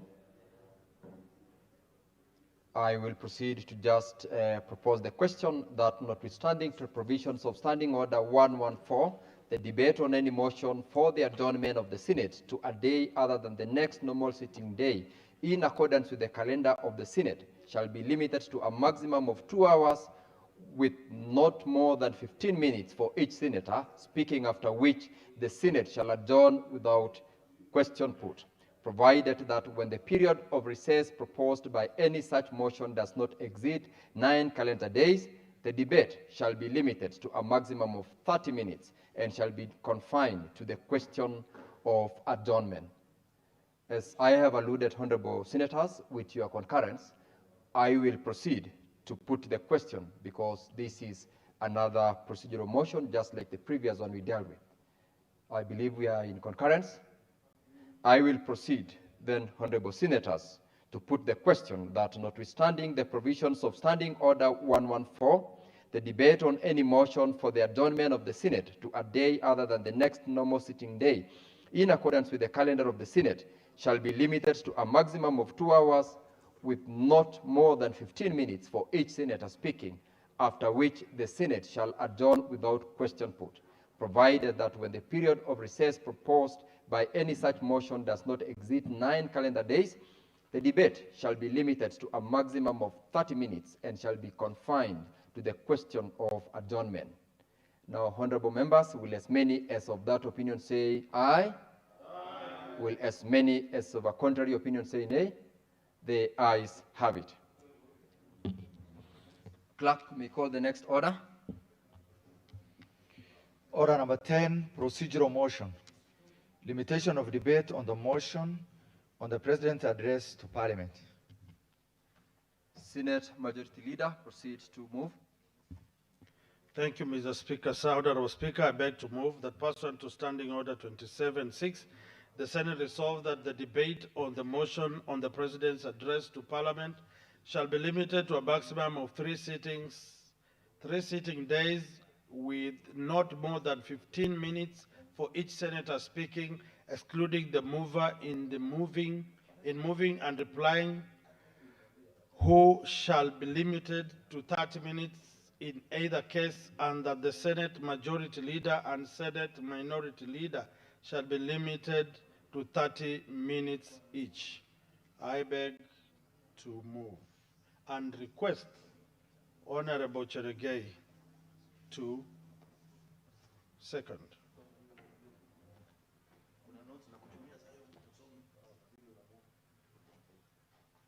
Mr. Speaker, this is another straightforward motion, and as I rise to second, is as per our standing orders, Mr. Speaker, this will increase efficiency, efficacy, and effectiveness of the House to be able to transact most of these motions in good time and in line with our standing orders as anchored in Article 123 of the Constitution of Kenya.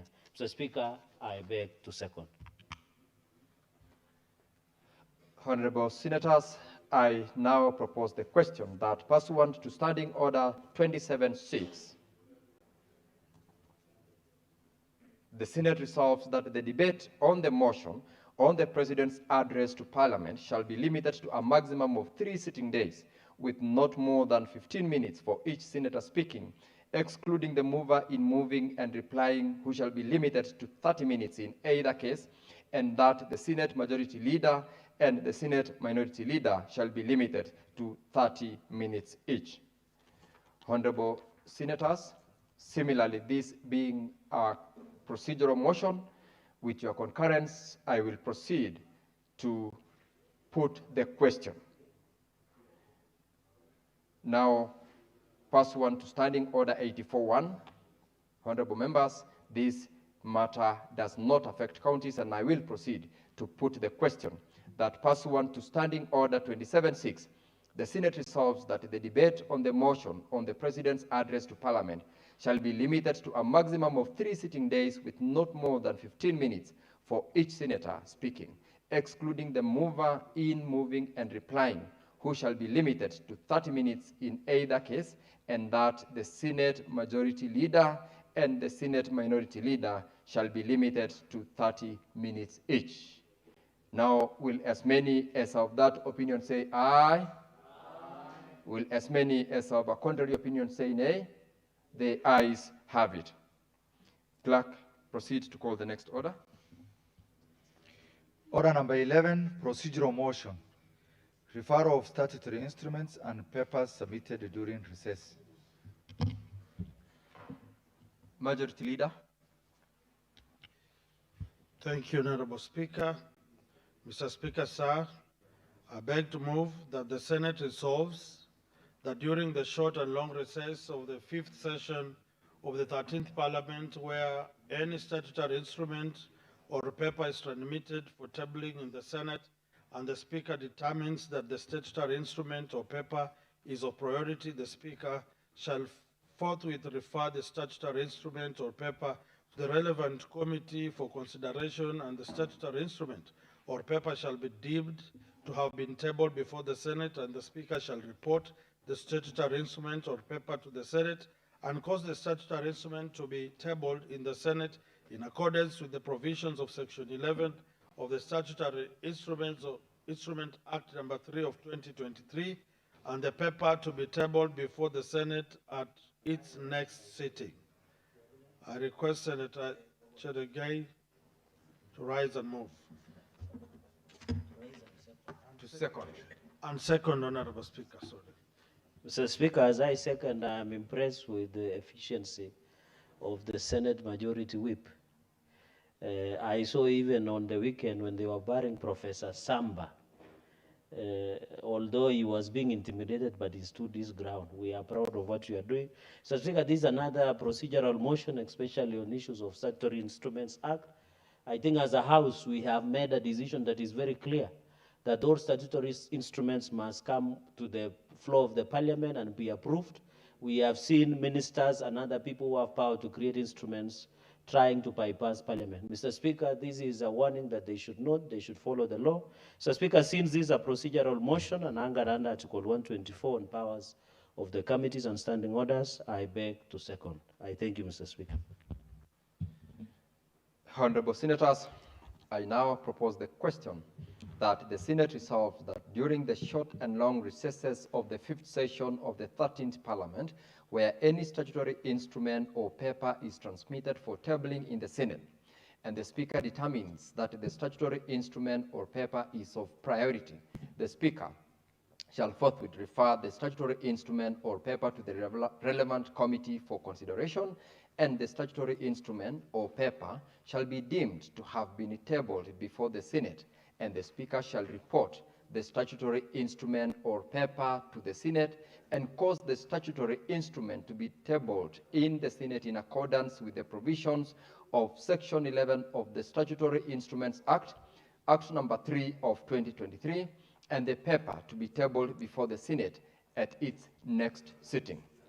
Honorable members, similarly, this is also a statutory motion, a procedural motion, and I, with your concurrence, will proceed to put the question. Having also determined that this matter does not affect counties, I will proceed to put the question that the Senate resolves that during the short and long recesses of the 5th session of the 13th Parliament, where any statutory instrument or paper is transmitted for tabling in the Senate, and the Speaker determines that the statutory instrument or paper is of priority, the Speaker shall forthwith refer the statutory instrument or paper to the relevant committee for consideration, and the statutory instrument or paper shall be deemed to have been tabled before the Senate, and the Speaker shall report the statutory instrument or paper to the Senate and cause the statutory instrument to be tabled in the Senate in accordance with the provisions of Section 11 of the Statutory Instruments Act, Act number 3 of 2023, and the paper to be tabled before the Senate at its next sitting. Now, honorable members, will as many as of that opinion say aye? Aye. Will as many as of a contrary opinion say nay? The ayes have it. Clerk, call the next order. Order number 12, the Kenya National Council for Population and Development Bill, National Assembly Bills number 72 of 2023. Second reading. Senate Majority Leader. I thank you, Mr. Speaker. Mr. Speaker, I beg to move that the Kenya National Council for Population and Development Bill 2023 be now read a second time. Mr. Speaker, this is a very important bill.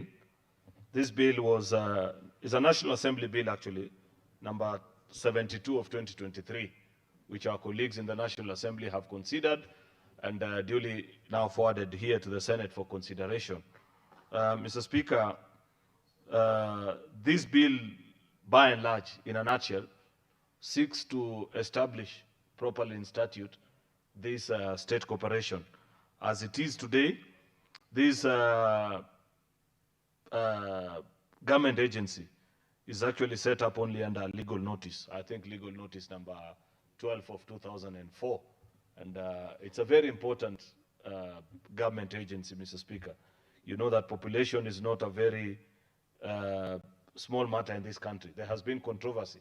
Even as we speak today, Mr. Speaker, you know that the last census of 2019, I think, certain sections of it were actually successfully challenged in court. And today, even as we do division of revenue and government planning and all those things, Mr. Speaker, many of those things actually are just being guided by, I think, guesswork.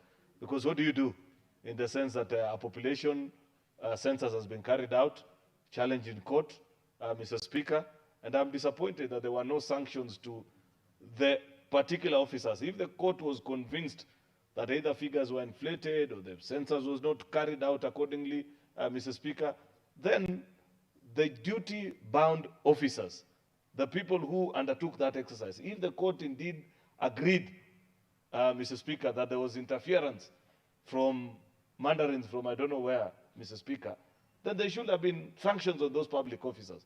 You know, the problem in this country, Mr. Speaker, is that there are never sanctions for individuals who bungle public exercises. You will cancel an election, you will cancel maybe a title that was allotted, you will cancel a certain transaction, but there has never been a decision. And I wish that we had more bold judges in our judiciary who will actually look at civil servants who participate in such exercises that end up costing taxpayers money and send them to jail, so that people begin to appreciate that when you are charged with the responsibility of being a public officer, Mr. Speaker, you take it seriously and do justice in the interest of the people. Mr. Speaker, that was just a small deviation, because I thought about the people that come specifically, say, from those counties that are affected by the ruling on the population census of 2019, Mr. Speaker, and the anxiety and injustice that they continue to suffer today, so long as the government has never provided remedial measures on how to resolve that particular matter. And the courts also, in their wisdom or lack of it, as they say, Mr. Speaker, never gave direction actually on how that matter needs to be handled, or at least none that I'm aware of. Probably, maybe it may have been spoken. It's not a matter that I've followed closer to the detail. Therefore, this council, Mr. Speaker, is a very important council, because, like we said, Senate as a house and the national government needs to pay close attention to this. Each time we discuss the annual division of revenue, and more particularly once every 5 years, Mr. Speaker, when we do the basis for revenue sharing across a county, we look at all these matrices, including population survey, Mr. Speaker, poverty index, and all these matters. The information that we use, Mr. Speaker, is provided for us by credible government agencies like Kenya Bureau of Statistics, Mr. Speaker, and Kenya National Bureau of Statistics and such agencies. This will be one such agency, Mr. Speaker, where on matters to do with the population survey and development, they will have a say. But, Mr. Speaker, it's my hope that their research and findings and studies will not just gather dust in government offices. You know, Mr. Speaker, I am proud of the work that this House, and it's only that people don't follow the work of Senate quite closely. It was this House, Mr. Speaker, that made a decision in 2016, for example. Previously, you know, on conditional grants, Senator Kajwang may remember this, that somebody will sit at Treasury and allocate projects haphazardly without no basis or reference to any particular order. It took the decision of this Senate, Mr. Speaker, through their Finance Committee to say no to the National Treasury and decide that there has to be a structured way in which conditional grants are sent equally and equitably to all the 47 counties of the country. That is a kind of decision-making that we expect from bodies such as this, Mr. Speaker, that their decisions will lead us actually so that you have a fully prosperous country, Mr. Speaker, without due consideration to any other political affiliation. The unfortunate thing, Mr. Speaker, is that for the last 60 years, and this is a reality which nobody can challenge, is that there is a clear indication that regions that have produced either presidents or senior government officials have benefited unduly to the exclusion of regions, certain regions of the country. It is because we have not mastered the art, Mr. Speaker, of looking our country as an entire unit, that we still consider that even matters development, Mr. Speaker, are issues of political considerations. And it is a difficult conversation which, unfortunately, the country must have. Even now, as we speak today, you know, there has been a very ugly spat of late, led by a very incompetent fellow that we kicked out by an impeachment vote in this House, Mr. Speaker, trying to besmirch, Mr. Speaker, the leadership from Northern Kenya. Mr. Speaker, that debate cannot be had in full without due consideration of where the entire 100% of the budget has gone over the years, Mr. Speaker. We can speak about CDF. You can speak about equitable share, Mr. Speaker, but that is barely 20%. What about the 80%, Mr. Speaker? That is a conversation that needs to be had as a country, looking at Kenya as an entire republic and knowing that there are regions that have been undermined by successive regimes, Mr. Speaker, and that is why we have all those details. In this bill, Mr. Speaker, because I mentioned that this bill actually is one to anchor this board in law, Mr. Speaker, so that they do all those things, responsibilities that have been listed, Mr. Speaker, asking this board what are the objectives, for example, of the council, which is to be the focal point on matters relating to population and development review and coordinate implementation of national population policy at regular intervals. Mr. Speaker, I don't like the language that is used here. I have to be precise. And I hope the committee that looks into this matter, I don't know which committee will eventually, I think this must be Labour. And I saw Senator Murgor earlier, but he's not here, Mr. Speaker.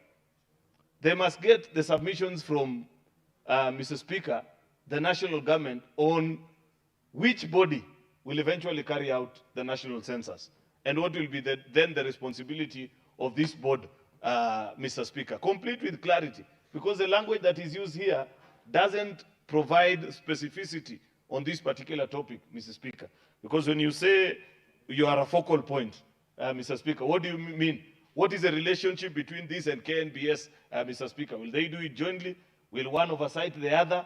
What is the relation, Mr. Speaker? These are matters which I hope by the time we are doing the third reading of this bill, the Labour Committee will have guided us as a House to properly understand the placing of this council, Mr. Speaker, complete with all the reason that the members of this council requested.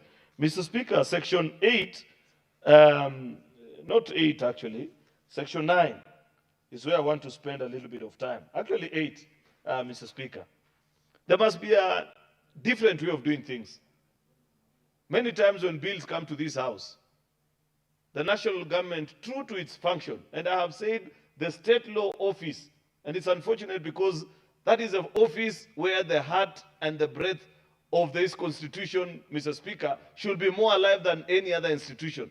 But matters devolution are dead at the state law office. And this is something that I have raised with none other than the Attorney General on many occasions. If you see how they draft this legislation, Mr. Speaker, when you read the list of the members of this board, you can clearly see that this is not somebody who appreciates that there are two levels of government.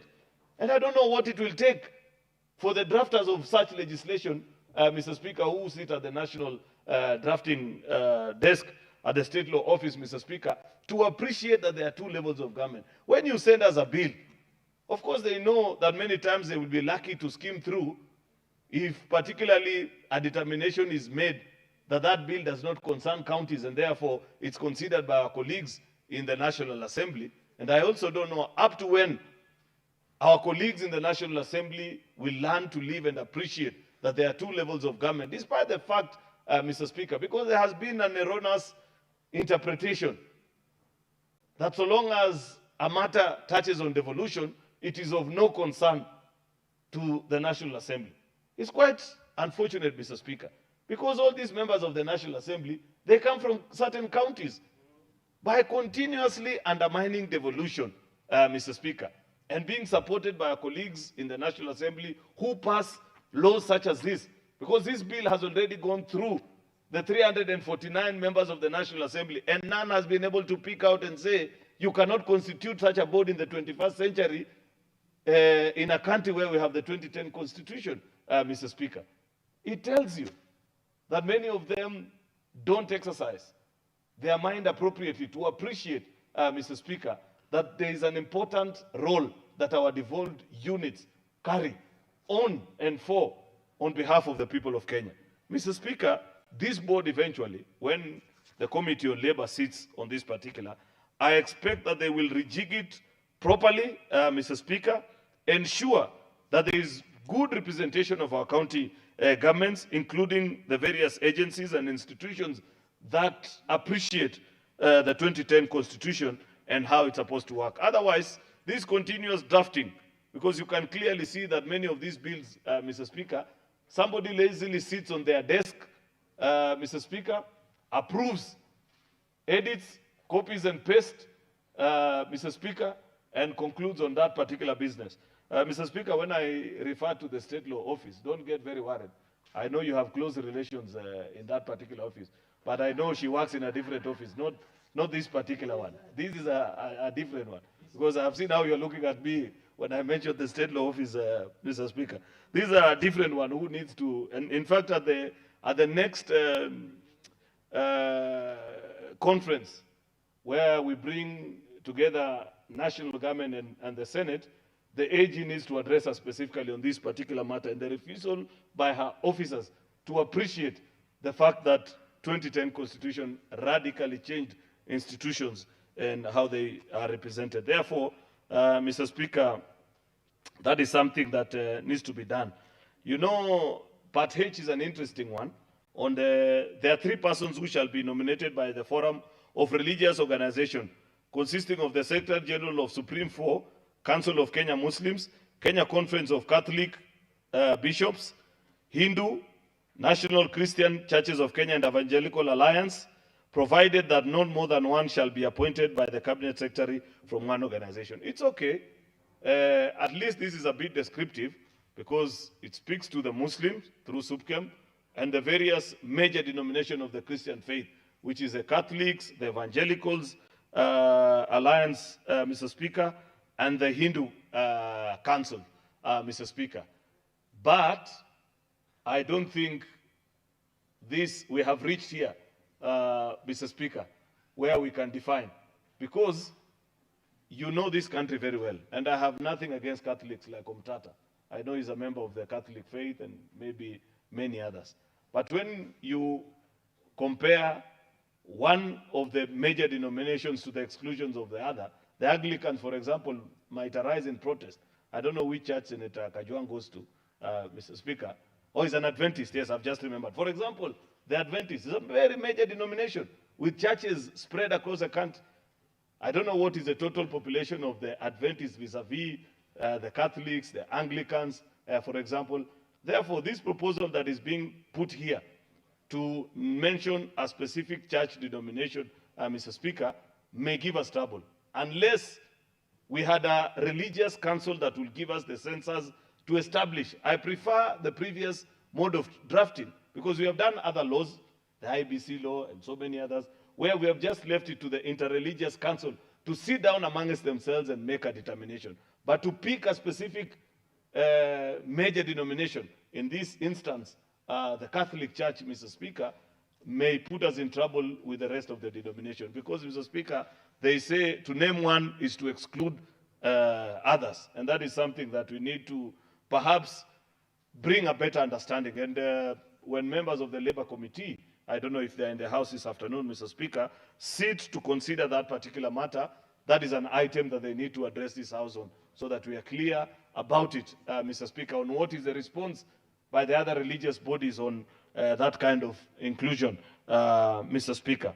Mr. Speaker, I don't want to belabor the point because, like I had mentioned, the rest are actually statutory matters about the responsibilities of the Director General, the Corporation Secretary, Mr. Speaker, and the usual stuff about within a period of 3 months from the end of financial year, submit to the Auditor General, the Council, statements and the rest, Mr. Speaker, and all these other things that continue, Mr. Speaker, to form part and parcel of our legislative forming duties. Therefore, Mr. Speaker, it's a good bill, important, but there are various areas of concern which I have raised, Mr. Speaker, that I hope that when Labour Committee sits to consider this bill, they can furnish us with a good report. This is quite important, given the issues that have surrounded, Mr. Speaker, distribution of resources across the country. You know, for example, Mr. Speaker, that today, as we sit here, much as we did for the county governments, the issue of conditional grants, our colleagues in the National Assembly have never made a similar pronouncement on national issues, Mr. Speaker, particularly where public officers have the discretion to determine where to place certain government projects, Mr. Speaker.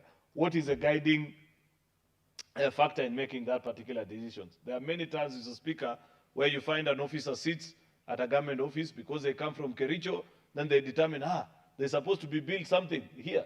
You take it to Kericho. Sometimes even programs that have got absolutely nothing to do with the regions that they come from, but out of just this desire, wanting to maybe be popular or I don't know, do what, many institutions actually, and there are regions that have suffered under that kind of political patronage over the years, Mr. Speaker.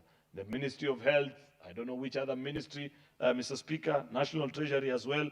This council will address such matters, Mr. Speaker, and it is important that we give it the sufficient powers to ensure that we spread development evenly across the country. With those many remarks, Mr. Speaker, I beg to move and request the Senator for Nandi, Senator Samson Cherargei to second. Senator Cherargei, as you take the mic, the Leader of Majority, I take comfort in the assurance that you gave as regards those who are doing the drafting from the Office of the Attorney General and their responsibility to make sure they do the right thing. I'm sure the AG is listening and will definitely take responsibility in future legislations that come to this House. Senator Fonandi.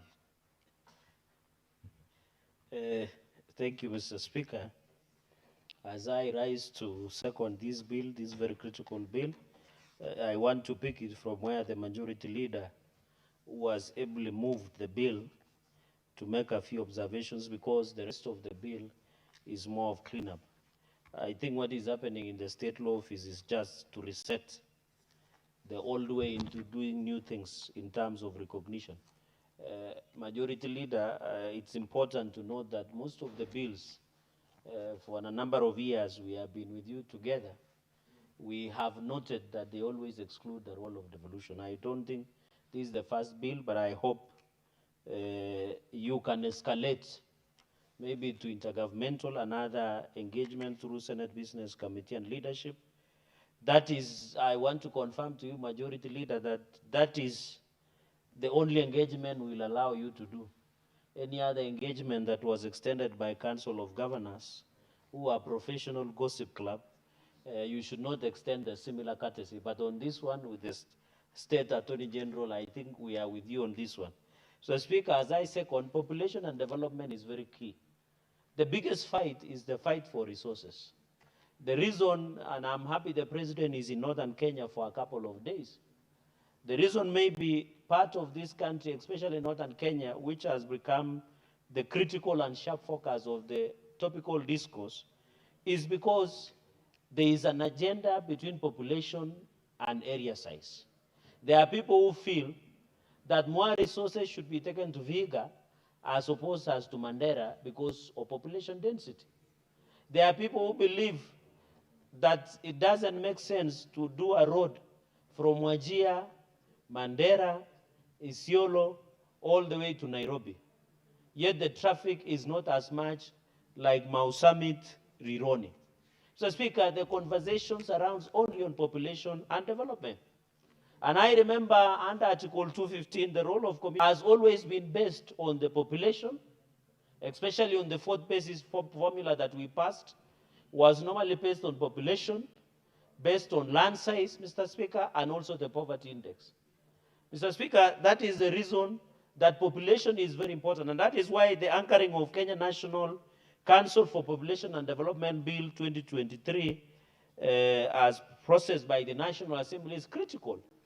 Mr. Speaker, secondly, it is estimated by, because the population census, as majority leaders put it, was contested in court, but according to World Bank records, the population of Kenya is estimated to be between 50 to 56 million.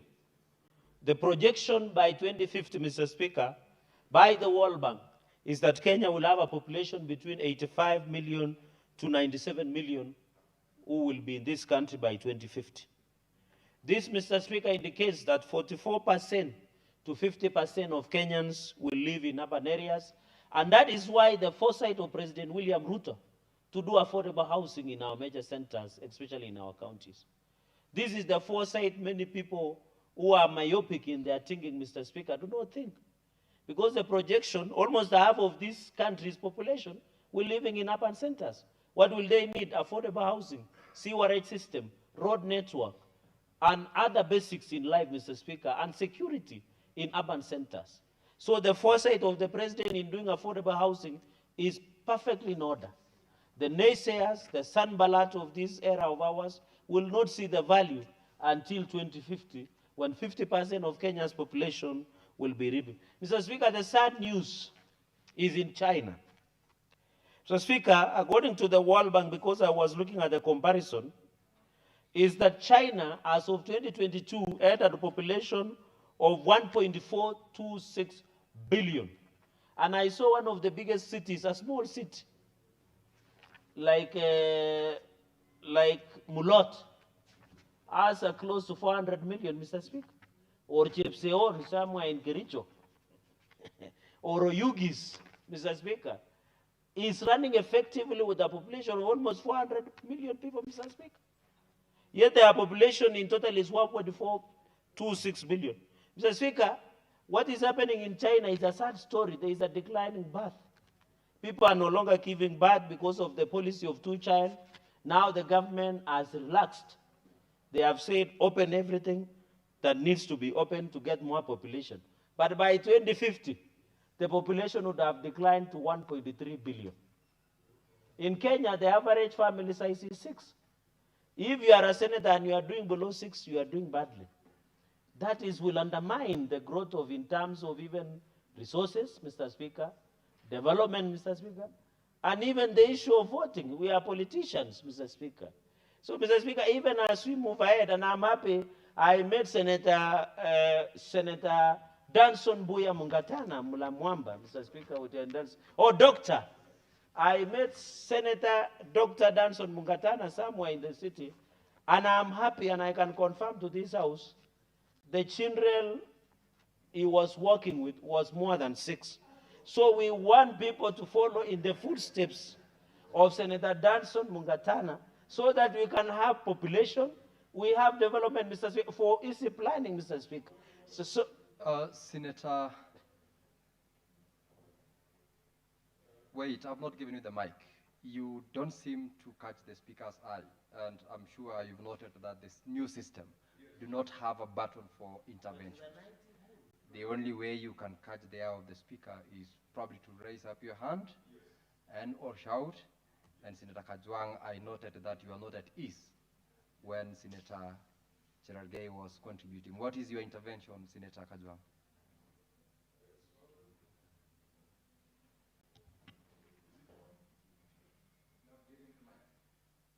Clerk, give Senator Moses Kajwang. Yes, you actually did. Thank you, Mr. Speaker. I've sat in this chamber for 10 years, but we seem to be regressing as far as technology is concerned.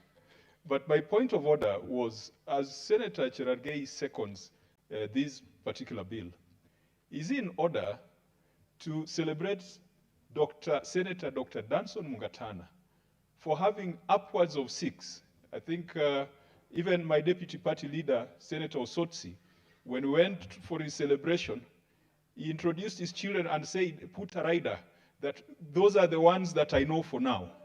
So is it in order to celebrate people like Dr. Mungatana and Senator Osotsi for having many children, when Kenya's population policy aims at reducing the fertility to 2.6 births by 2030. 2.6. And aims at increasing contraceptive usage to 70%. Mr. Speaker, how can Senator Cherargei celebrate a population policy of that nature?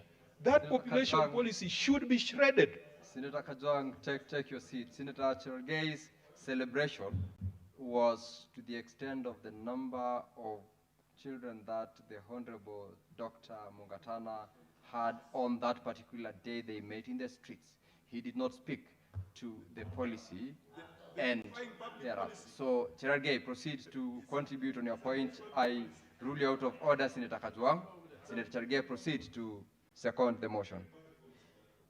You know, my chair is in the eye of the storm this week, and it is understandable. But you know, Mr. Speaker, on a lighter note, you know, you cannot disclose the children of a Luya man because they are never known. They are all over like the Abraham season. So, Mr. Speaker, at least for Senator Dr. Matso Mungatana was, so the deputy party leader I know is my neighbor, and when we went for his celebration, we saw quite a number. Mr. Speaker, Nigeria is doing very well with 359 million. I think what I was referring to is to analysis of Kenya National Bureau of Statistics, Mr. Speaker, where they found in northern part of Kenya, a family has an average of 6 children. Mr. Speaker, this population density will go in hand with development. We must agree, like for example here, Ruiru, the per square kilometer that live in Marsabit and the ones that live in Ruiru is totally different.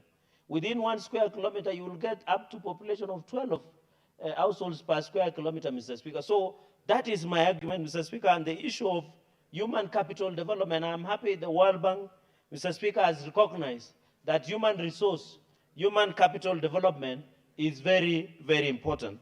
And to the information of my chair of Public Accounts Committee, China is giving out incentives to get more children as a way of improving so that they can stop declining. I was, Mr. Speaker, with a friend who is a French, and they were telling me the more you give back, the more you get incentives. But I want to discourage the Kenyan government having people like Senator Otsosi, Senator Dr. Mungatana. If you give them incentives, including Okiya Mutata, they might get up to 100 children, which will strain on our hard-earned resources in this country. So, Speaker, finally, because it's a very straightforward matter, or there was a, I don't know whether Senator, through the chair, whether Senator Kajwang was, Akuku Danger was a voter in his county. You should see the value of Akuku Danger because he has more than 100 children. The issue of IMF, Mr. Speaker, the issue of poverty index, this will go hand in hand with population. Mr. Speaker, this council is very critical because they will assist in terms of projection to Commission of Revenue Allocation, Mr. Speaker, to projections and midterm plans by both the national and county governments. Mr. Speaker, I think we will amend at the third reading clause number 8, Mr. Speaker, to ensure counties are and they are able to be part and parcel of this board because we want them to have a fair share. Not the Council of Governors, because, Mr. Speaker, you and me know as lawyers that Council of Governors is not anchored in law. It's basically a club of professional gossip members that they need to transform. And I think those are policy issues, Mr. Speaker, we should be sitting to discuss. They should bring that to anchor. County Assemblies Forum, the SOCAT, AMCA Association, and also Council of Governors, Mr. Speaker. I have seen, Mr. Speaker, because this issue of population and development going on, and I want to inform the majority leader that the governors who are enjoying retreat somewhere in Kilifi when most of their population are languishing in poverty, including in Kericho, Mr. Speaker, most of them are proposed equitable shareable revenue of 534 billion. And I want to appeal through the majority leader and members of this House, Mr. Speaker, through you, that our Finance and Budget Committee should not meet the Council of Governors to discuss anything in terms of resource allocation until they honor the constitutional obligations in appearing before the Senate committees, Mr. Speaker. That is the only decent way, Mr. Speaker. And my question, Mr. Speaker, in conclusion, why are you afraid to account for? Accountability is part of principles of leadership and integrity by Chapter 6. And Article 10, the rule of law, good governance. Good governance means that you are able to account for the resources you are giving. Mr. Speaker, if you feel the accountability is too much, take a walk, resign. Allow other Kenyans to occupy those offices. Mr. Speaker, even in your house, when I grew up, I used to see my mother oversighting my father. When he goes and sells a cow in Chepterit, there is a place called Chepterit where we sell cows every Wednesday, Mr. Speaker. I used to hear my mother asking my father, where are the proceeds of selling the cow? That is also part of oversight, Mr. Speaker. That is what Senator Ososi is just asking. But now we are escalating to the level of the Mr. Speaker.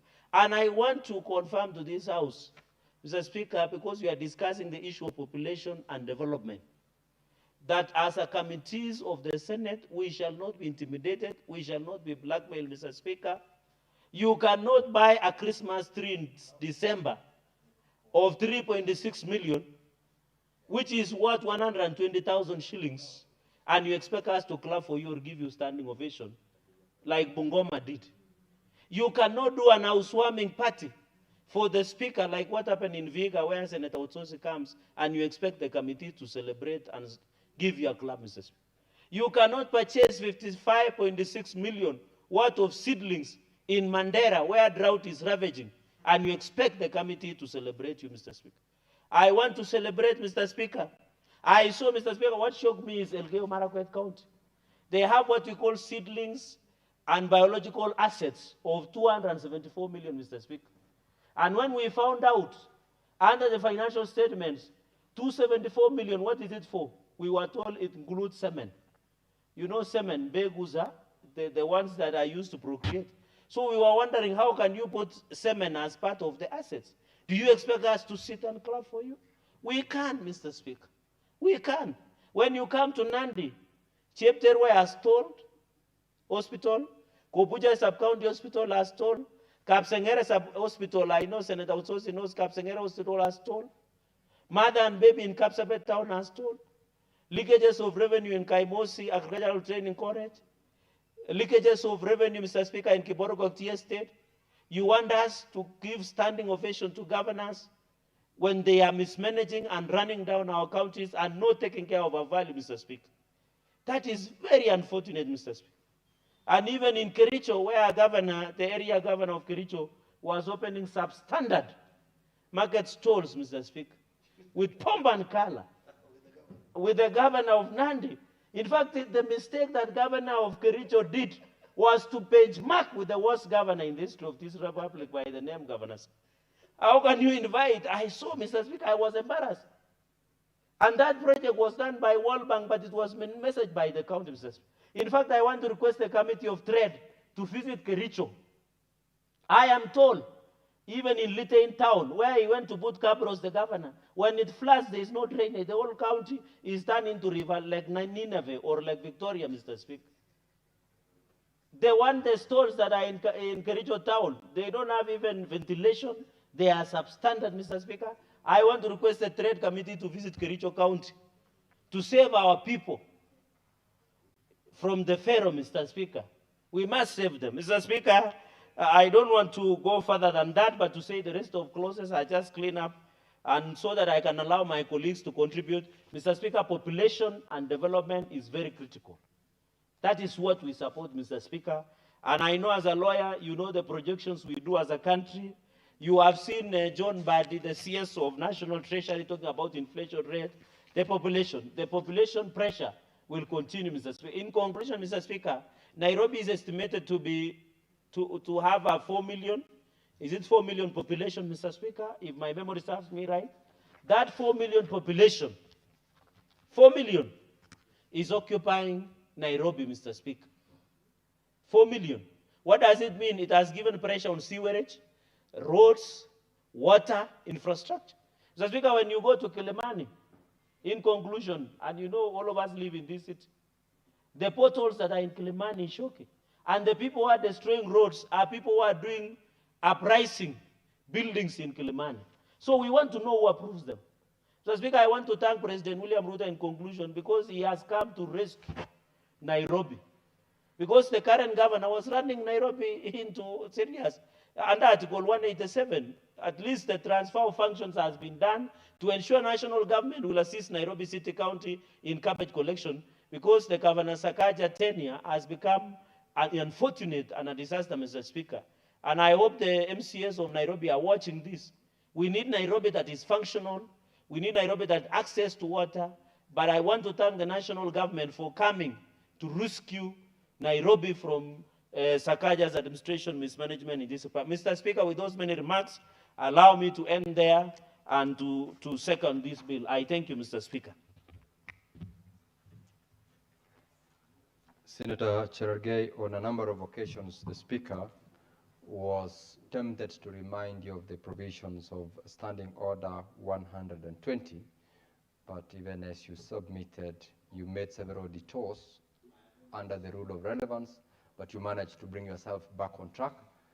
And it is important, though, to be reminded of that particular standing order. Now, Honorable Senators, I now propose the question that the Kenya National Council for Population and Development Bill, National Assembly Bills number 72 of 2023, be now read a second time. Honorable Senators, this bill is now available for debate. And from my request list, Senator Mugatana Danson. Thank you, Mr. Speaker, for giving me the opportunity to debate the Kenya National Council for Population and Development Bill, National Assembly Bills number 72 of 2023. Mr. Speaker, I rise to support that this bill be read a second time. Mr. Speaker,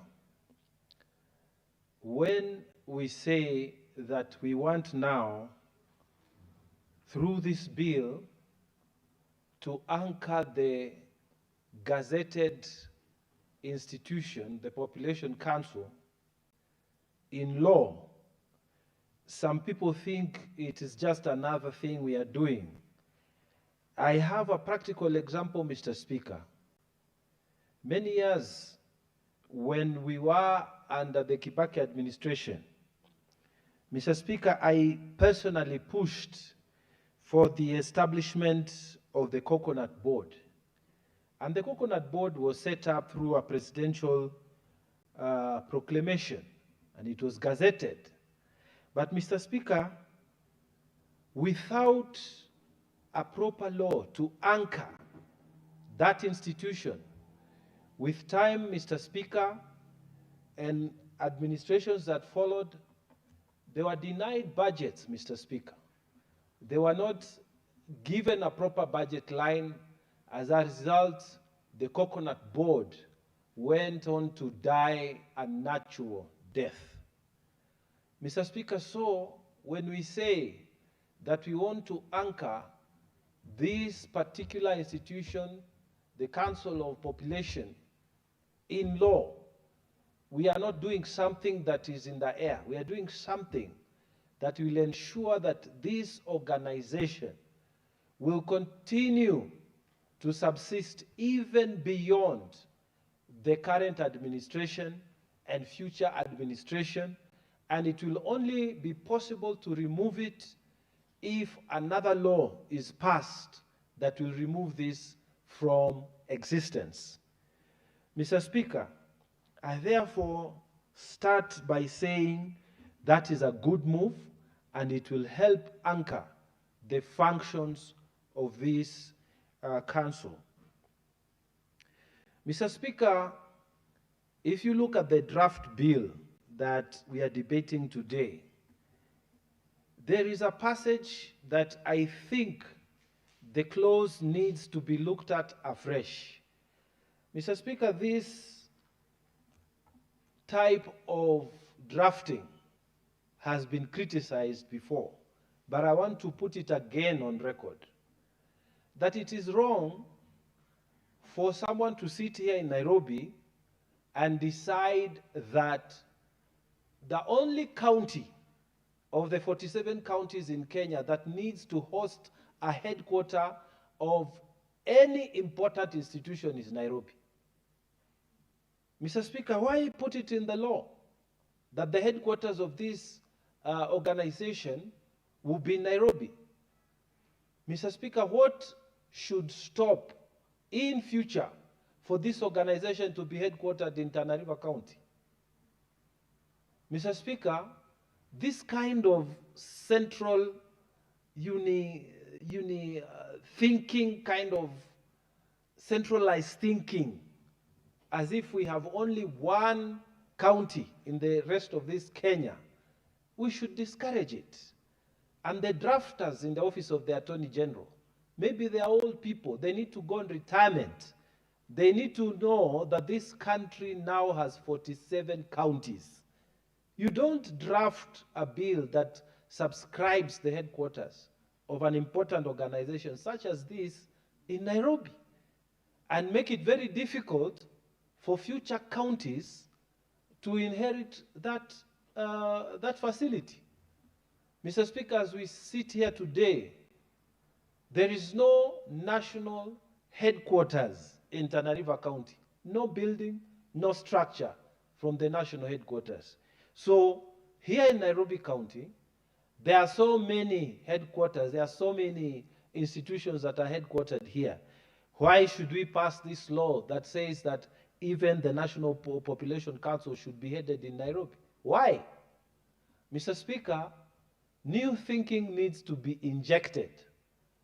I represent this Senate in the Pan-African Parliament where we sit in Johannesburg on behalf of this country. Mr. Speaker, when you look at the South African setup, you have the parliament sitting in Cape Town, many miles away. You have the judiciary in Johannesburg. You have the executive in Pretoria. And this is the kind of thinking that we should have. Why should the Population Council be put here? If you don't want to bring it in Tana River, why not bring it here to Machakos? Why are you congesting Nairobi? And you are a Population Council. And you know one of your functions is to make sure that there is balanced development. Why not take it to Mombasa? Why not take it to Nakuru? Why not take it to Kisumu? Mr. Speaker, we've got to have more creative thinking within the cadres of the drafters. Don't just copy-paste old legislation that have been passed by time.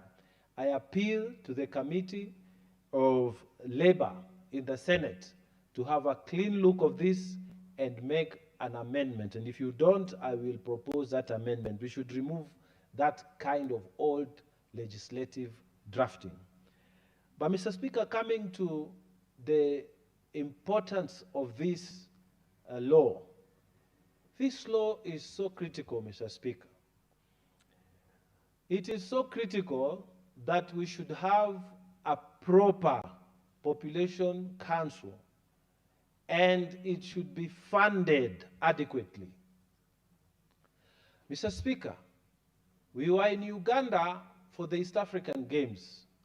And for those like me who would go out to jog outside, just there in Kampala, you would see a very nice big building that is the center of population statistics in Kampala. Kenya, we don't have that. And Mr. Speaker, this is a smaller economy by far but they have started doing things that are even surprising us. Mr. Speaker, we should have done that. We should have passed this law a long time ago. We should give adequate facilitation, adequate funding to this organization when it is anchored in law. Why? Because, Mr. Speaker, its functions are very important. When you come to youth and employment, many of us in our age now, we have children who are graduating or are in postgraduate in university. And these children are all coming out in their thousands every year into the job market. Mr. Speaker, we need a strong population council that is anchored in law, that will be able to do planning. For example, Mr. Speaker, we'll need to have a plan on industrialization. Where are these industries supposed to be? How should we locate them? When the potential investors come to Kenya, where should they be encouraged to go? What are the demographic trends that will guide location of factories, amongst other factors? So that, Mr. Speaker, we can use the data, accurate population data, to enable proper planning for the youth population that is coming out. Mr. Speaker, health facilities. Many times, Mr. Speaker, we've had huge campaigns. We say we want to eradicate polio campaigns. We want to give mosquito nets, anti-malaria campaigns. Now, most times, Mr. Speaker, what we have seen is very unscientific and very discriminatory practices coming from the Ministry of Health headquarters. Because what they do, they say we are distributing these mosquito nets on a pilot scheme. And then the bosses there, the pilot will go to their counties. And then after 6 counties are done, you'll be told that pilot project disappeared. So then you'll find counties where malaria is actually a threat, such as Tana River County. You are not on that pilot project, you lose out. Mr. Speaker, with a strong population council, supported by law, grounded and anchored in law, and supported financially, we will have proper statistics that, Mr. Speaker, will inform government planning, will inform health planning. Mr. Speaker, even in education, how many times have we said that there are places in this country, there are counties in this Kenya, where within a radius of 50 kilometers, you have, I don't know what university, another university college, another university, another university. And Mr. Speaker, some other counties do not have a single university campus. And Mr. Speaker, Tana River County just has a plan from the Great Lakes University that this year, now they will establish a campus, the vast one. And Mr. Speaker, government planning that is skewed politically, government planning that is not informed by scientific statistics takes place because we don't have a strong population council. Mr. Speaker, we shall support this bill, and we want this bill to be a reality. Mr. Speaker, I have been to countries where they will tell you next year, in fact, we are building a new city in this direction of town because we need more schools that side, we need more hospitals that side, and they base it on population, accurate population data. Mr. Speaker, this is an opportunity for us to make sure that our data is very well supported. And Mr. Speaker, the beauty about this bill is that now it is creating an institution that is going to be transparent. They are going to quote everything. They are going to make everything public. You want the statistics, they'll be available.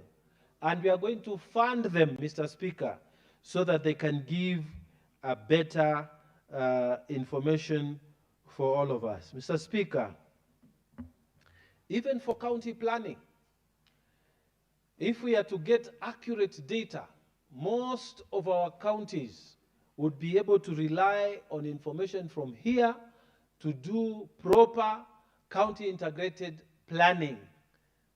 These plans, Mr. Speaker, inform development within our counties, which we defend and protect in this Senate.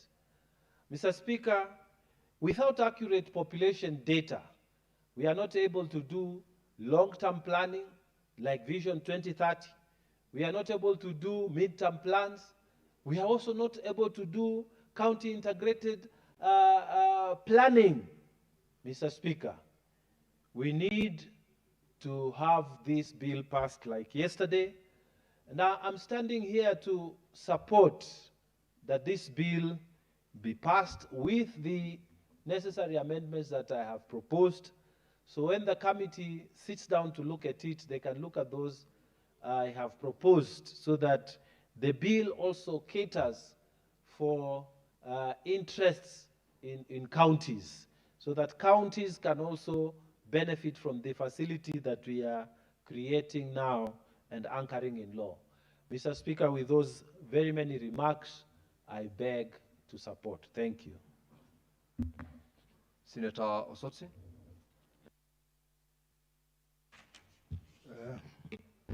Thank you, Mr. Speaker, for the opportunity to contribute to this bill, the Kenya National Council for Population and Development Bill 2023. Mr. Speaker, I understand that this bill is supposed to enact into law an already existing body called the National Council for Population and Development, which is existing based on the State Corporation National Council for Population and Development Order 2004, which means, Mr. Speaker, this body has actually been in existence, but what this bill is aiming to do is now to put this body as a statutory body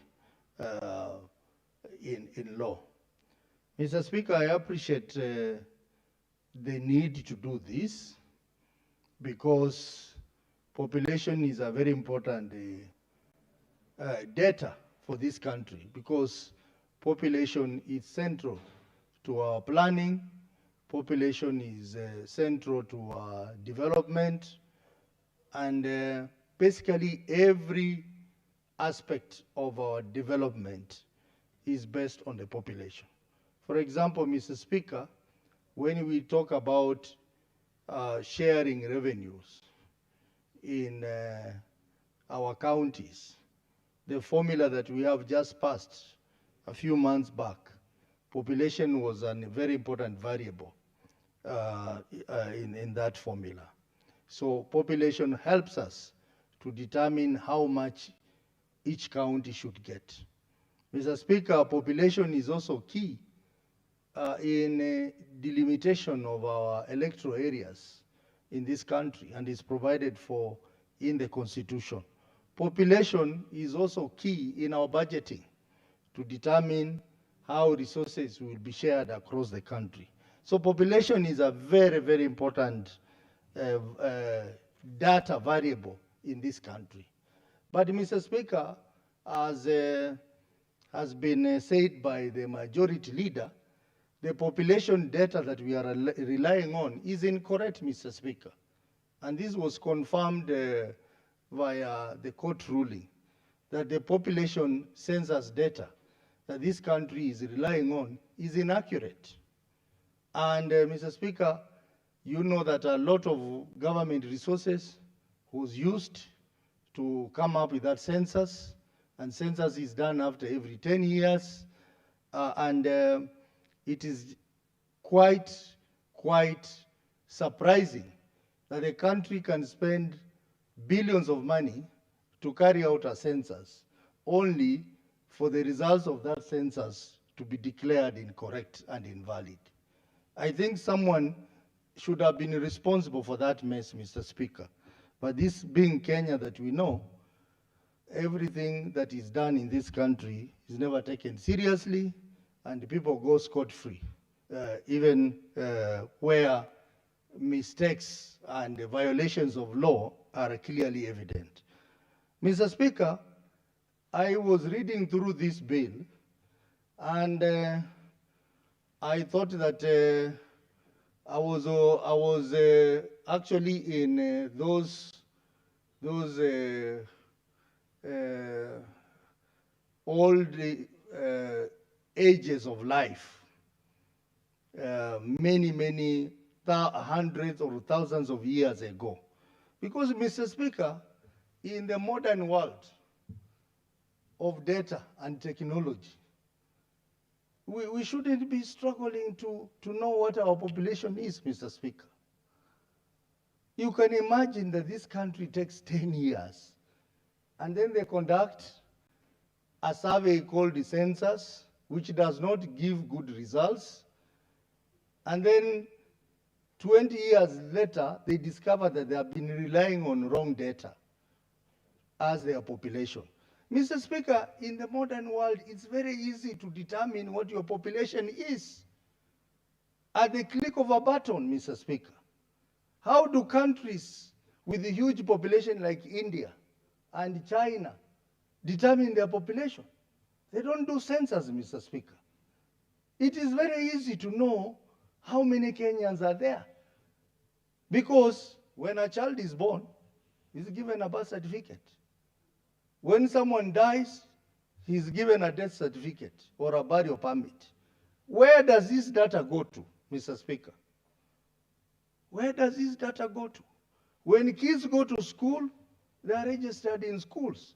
Where does this data go to, Mr. Speaker? Mr. Speaker, we wouldn't be wasting a lot of money conducting census to determine our population when we sit on this data every day, Mr. Speaker.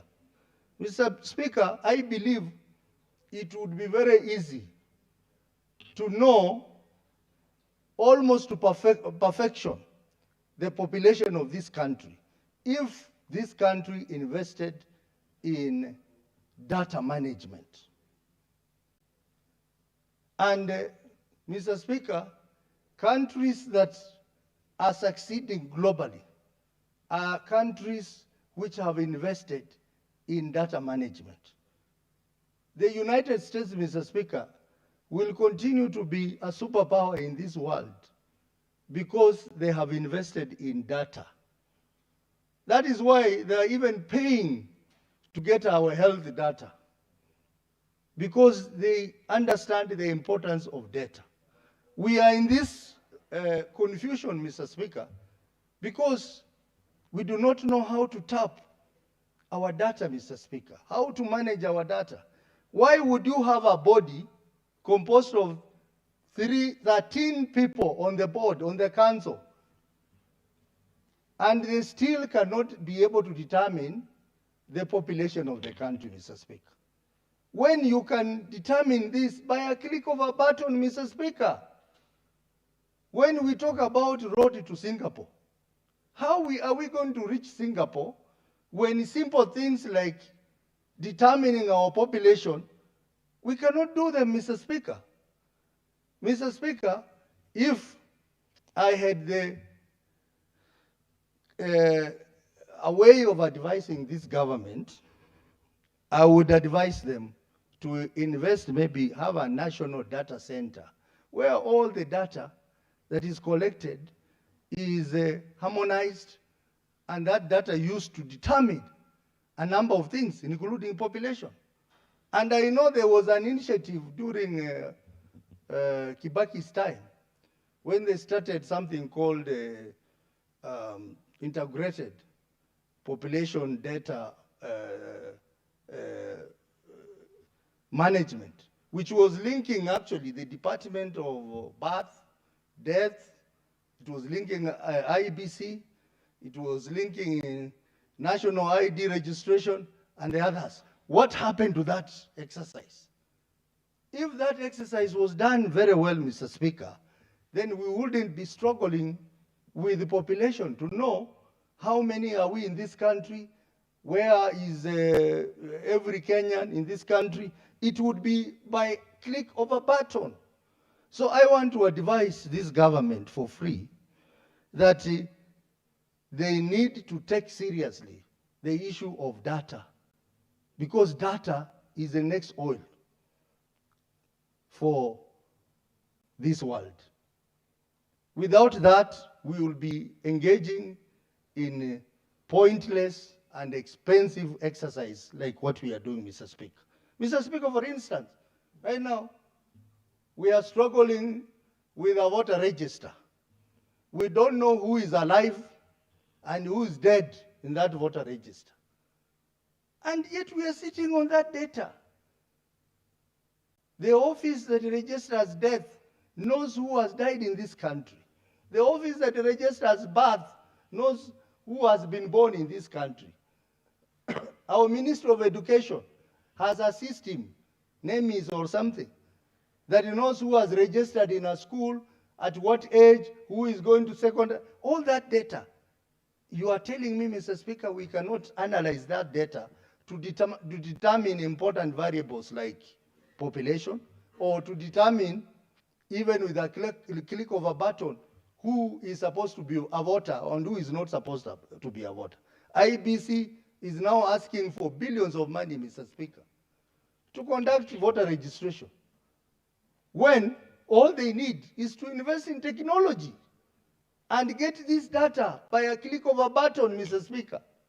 So, Mr. Speaker, as someone who has vast knowledge in technology and IT, I want to advise this government, which promises to go to Singapore, I don't know on foot or how, that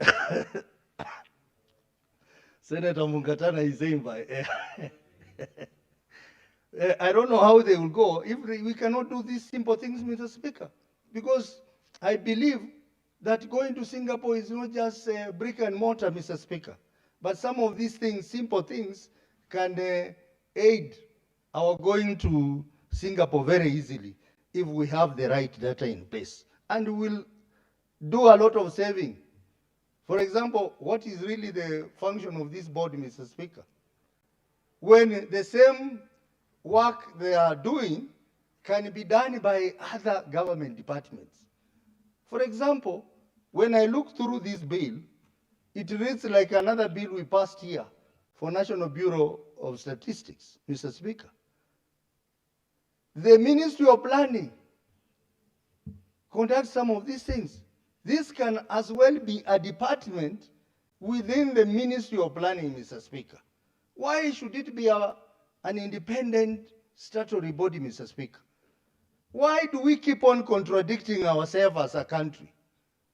A few months back, we were told that they were going to merge various parastatals to reduce on the wage bill and also to reduce on government expenditure.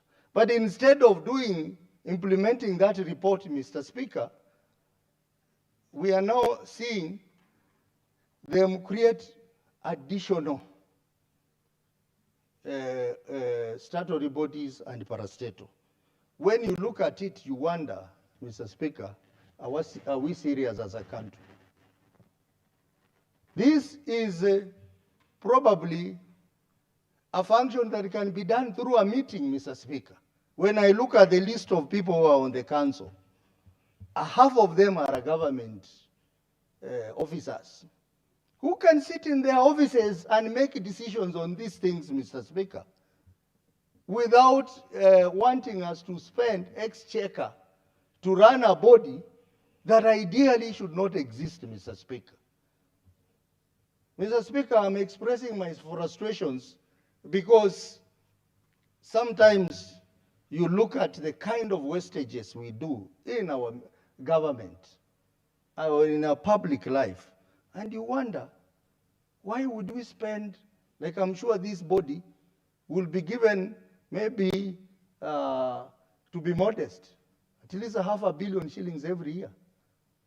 Mr. Speaker, that money can go to construct classroom in Vihiga, Tana River, or Bungoma, Mr. Speaker. But we are paying people to do the job that they must be doing. When I look at the list of the council members, I see the PS for health, I see PS for basic education, I see the Attorney General, I see. Why can't they just sit in the offices and do a meeting and have these things done, Mr. Speaker, without occasioning the need to set up a parastatal or a body that is going to consume money, Mr. Speaker? So, Mr. Speaker, even as I support this bill, I have to voice my concerns on the plunder of resources in our government through establishing some of the bodies which ideally duplicate the work of other bodies within government. Mr. Speaker, coming to the issues of population in our counties, I think one of the most important innovative things that the Senate should do is to give capability to our counties to also participate in determining population of their own counties. Because the current population data that we have is wrong. For example, when I look at my own county, where they say our population is around 600,000 people. But ideally, we are over 1 million people, Mr. Speaker. So counties must have a strong say in determining population for their respective counties. Mr. Speaker, even as we talk about counties, Mr. Speaker, allow me, because we are talking about population, and therefore population goes with the resources. And the resources goes with accountability. Mr. Speaker, the issue of accountability must now become a very important factor in appropriating money to our counties. And I think maybe, Mr. Speaker, the Finance Committee should lead the way, that the formula for division of revenue to our counties, we must find a way of incorporating an element of accountability. There are counties that receive a lot of resources that are passed by this Senate, and they are not accountable, Mr. Speaker. They spend all that money through corruption, Mr. Speaker. And when this House questions their corruption, they come out fighting, Mr. Speaker. Mr. Speaker, I'm surprised that the governor has issued a statement saying that they are not going to appear before this House. And they made it loud. But some of them have been approaching us. They have been approaching our committees and telling us, please, Chair, give me a good date when I am coming. Give me a good time when I should come. But when they go to the public, they want to play to the gallery and say, senators, we are harassing them. Even the chair of COG, who is a very notorious governor, Mr. Speaker, in terms of appearance before Senate, he has written to CPAC asking for an earlier date. But outside there, he is cheating his other governors to boycott coming to the Senate. We have said, Mr. Speaker, and Mr. Speaker, this is not out of tune with what we are discussing, because population is part of the shareable revenue. We have said any governor that refuses to come to pick and pack committee, that governor, number one, is going to pay for the expenses of the meeting. He is going to pay for the allowances of the support staff who come from COB, from OAG, from EACC, from Treasury. And he's also going to pay our allowances for sitting in those meetings. Number two, Mr. Speaker, we are going to recommend to this House that those particular counties which are notorious, which will not appear before these two committees, those counties should be left out from the disbursement schedules that we are going to pass, be it shareable revenue or be it additional allocation that we are going to pass. And lastly, Mr. Speaker, we must find a way of incorporating accountability component in our formula so that the counties which are notorious in plundering of resources or which are not appearing in Senate or which have bad audit reports, Mr. Speaker, those counties must also face the pinch of not being accountable, Mr. Speaker. And those governors must be ashamed for their action, Mr. Speaker. So, Mr. Speaker, this House has to be firm. In fact, I was just discussing with my colleague of PAC, Senator Kajwang, that is a high time that this House came up with a list of shame. To shame those governors who have bad audit report and have a bad record of appearing before the Senate to respond to issues. Mr. Speaker, if we do this, we will be instilling discipline in our counties. And Mr. Speaker, before I end, EACC, the EACC, where are they, Mr. Speaker? Mr. Speaker, if you look at our report, nearly all the reports we have recommended that EACC investigates. Senator Otsotsi, unfortunately your time is up and the chair will not allow you to extend. You have made your point. Take your seat. Senator Wafula Wakoli. Thank you, Honorable Speaker, for this opportunity and members for your contribution. I want to pick up from what my brother from Vihiga County has said, that wherever we are discussing issues of revenue allocation, Honorable Speaker, and all of us senators have always been up in arms that our population is rising, the pressure on the exchequer is rising, and many other parameters that we apply to distribute the resources. That is the time our good friends, the Council of Governors, will always be nice, gentlemen and ladies, courteous, religious, African in nature, just because the coin is dangling and the coin must be delivered to them. But when it arrives, Honorable Speaker, our good friends become vultures. They become vagabonds, Honorable Speaker. And I want to pick it there and say that not only CPIC and PAC that are sharpening their legislative knives, Mheshimiwa Mugatana, you know this, that any other committee in the Senate is not ceremonial. All committees have the legal tools and ammunition to deal with truant governors hiding under the Council of Governors.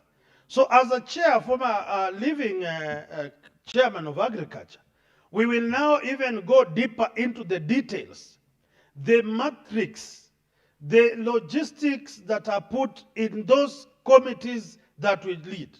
So that as much as Osotsi and Senator Kajwang are squeezing them, we are also going to milk them and ensure that the taxpayers' money is protected.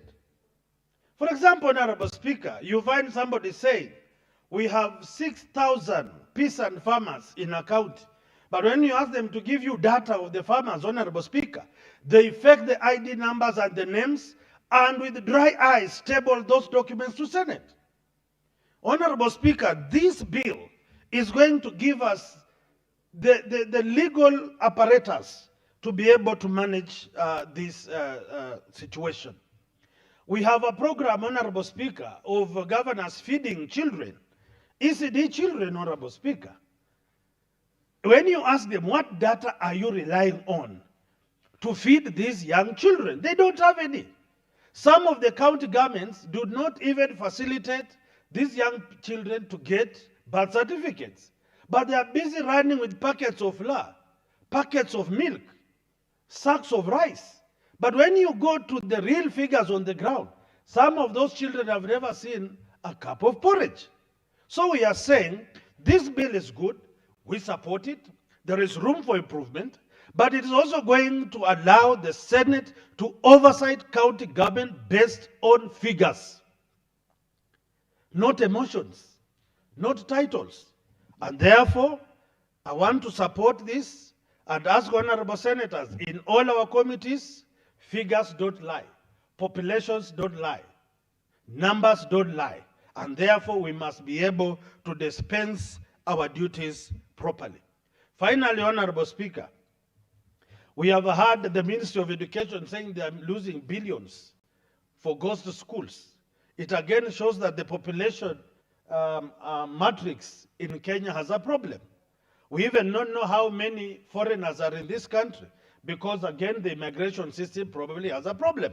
So this institution is key in running government ministries, ensuring that the vital national security installations are well catered for, the planning for this country as we move to the trajectory that the president wants us to go is well tailored, and this country will not regret. Finally, for where I come from, I will be keenly following. They are soon going to give free fertilizer and seedlings, inputs to farmers. I will want to see the population index, the parameters that they will be benevolently giving farmers these things. Is it anchored in law or anchored in a good heart disguised?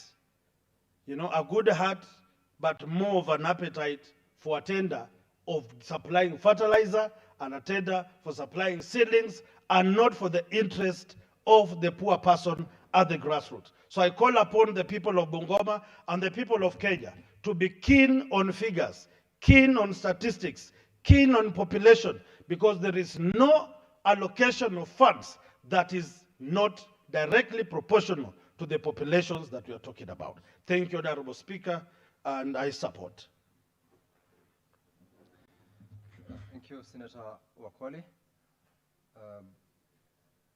I have no other member requesting to contribute to this particular bill, and in the absence of the leader of majority who is supposed to reply, we will defer reply to this motion to the next sitting of the House, so that we progress. Clerk, you will call the next order. Order number 13, the Wildlife Conservation and Management Amendment Bill, Senate Bills number 46 of 2023, second reading. This is a motion by Senator Jones Maruma, MP, who is also not in the House. That is deferred. That order is deferred. Next order. Order number 14, the Wildlife Conservation and Management Amendment Bill, Senate Bills number 49 of 2023, second reading. Senator Seki is not present in the chamber. That bill is also deferred to the next sitting. Next order. Order number 15, the Narcotic Drugs and Psychotropic Substances Control Amendment Bill, Senate Bills number 1 of 2024, second reading. Equally, Senator Kathuri Murungui is not present in the chamber. The order is deferred to the next sitting. We call the next order. Order number 16, the Culture Bill, National Assembly Bills number 12 of 2024, second reading. The leader of majority who is supposed to move this is not present. Deferred. Let's proceed to the next order. Order number 17, the County Wards Equitable Development Bill, Senate Bills number 20 of 2024, second reading. Senator Karungu Thangwa has been here, but he's just moved out of the chamber. In his absence, that bill is also deferred from today's business. The next order, please. Order number 18, the Livestock Protection and Sustainability Bill, Senate Bills number 32 of 2024, second reading. Senator Dr. Lelengwe is absent in the chamber. That order is deferred.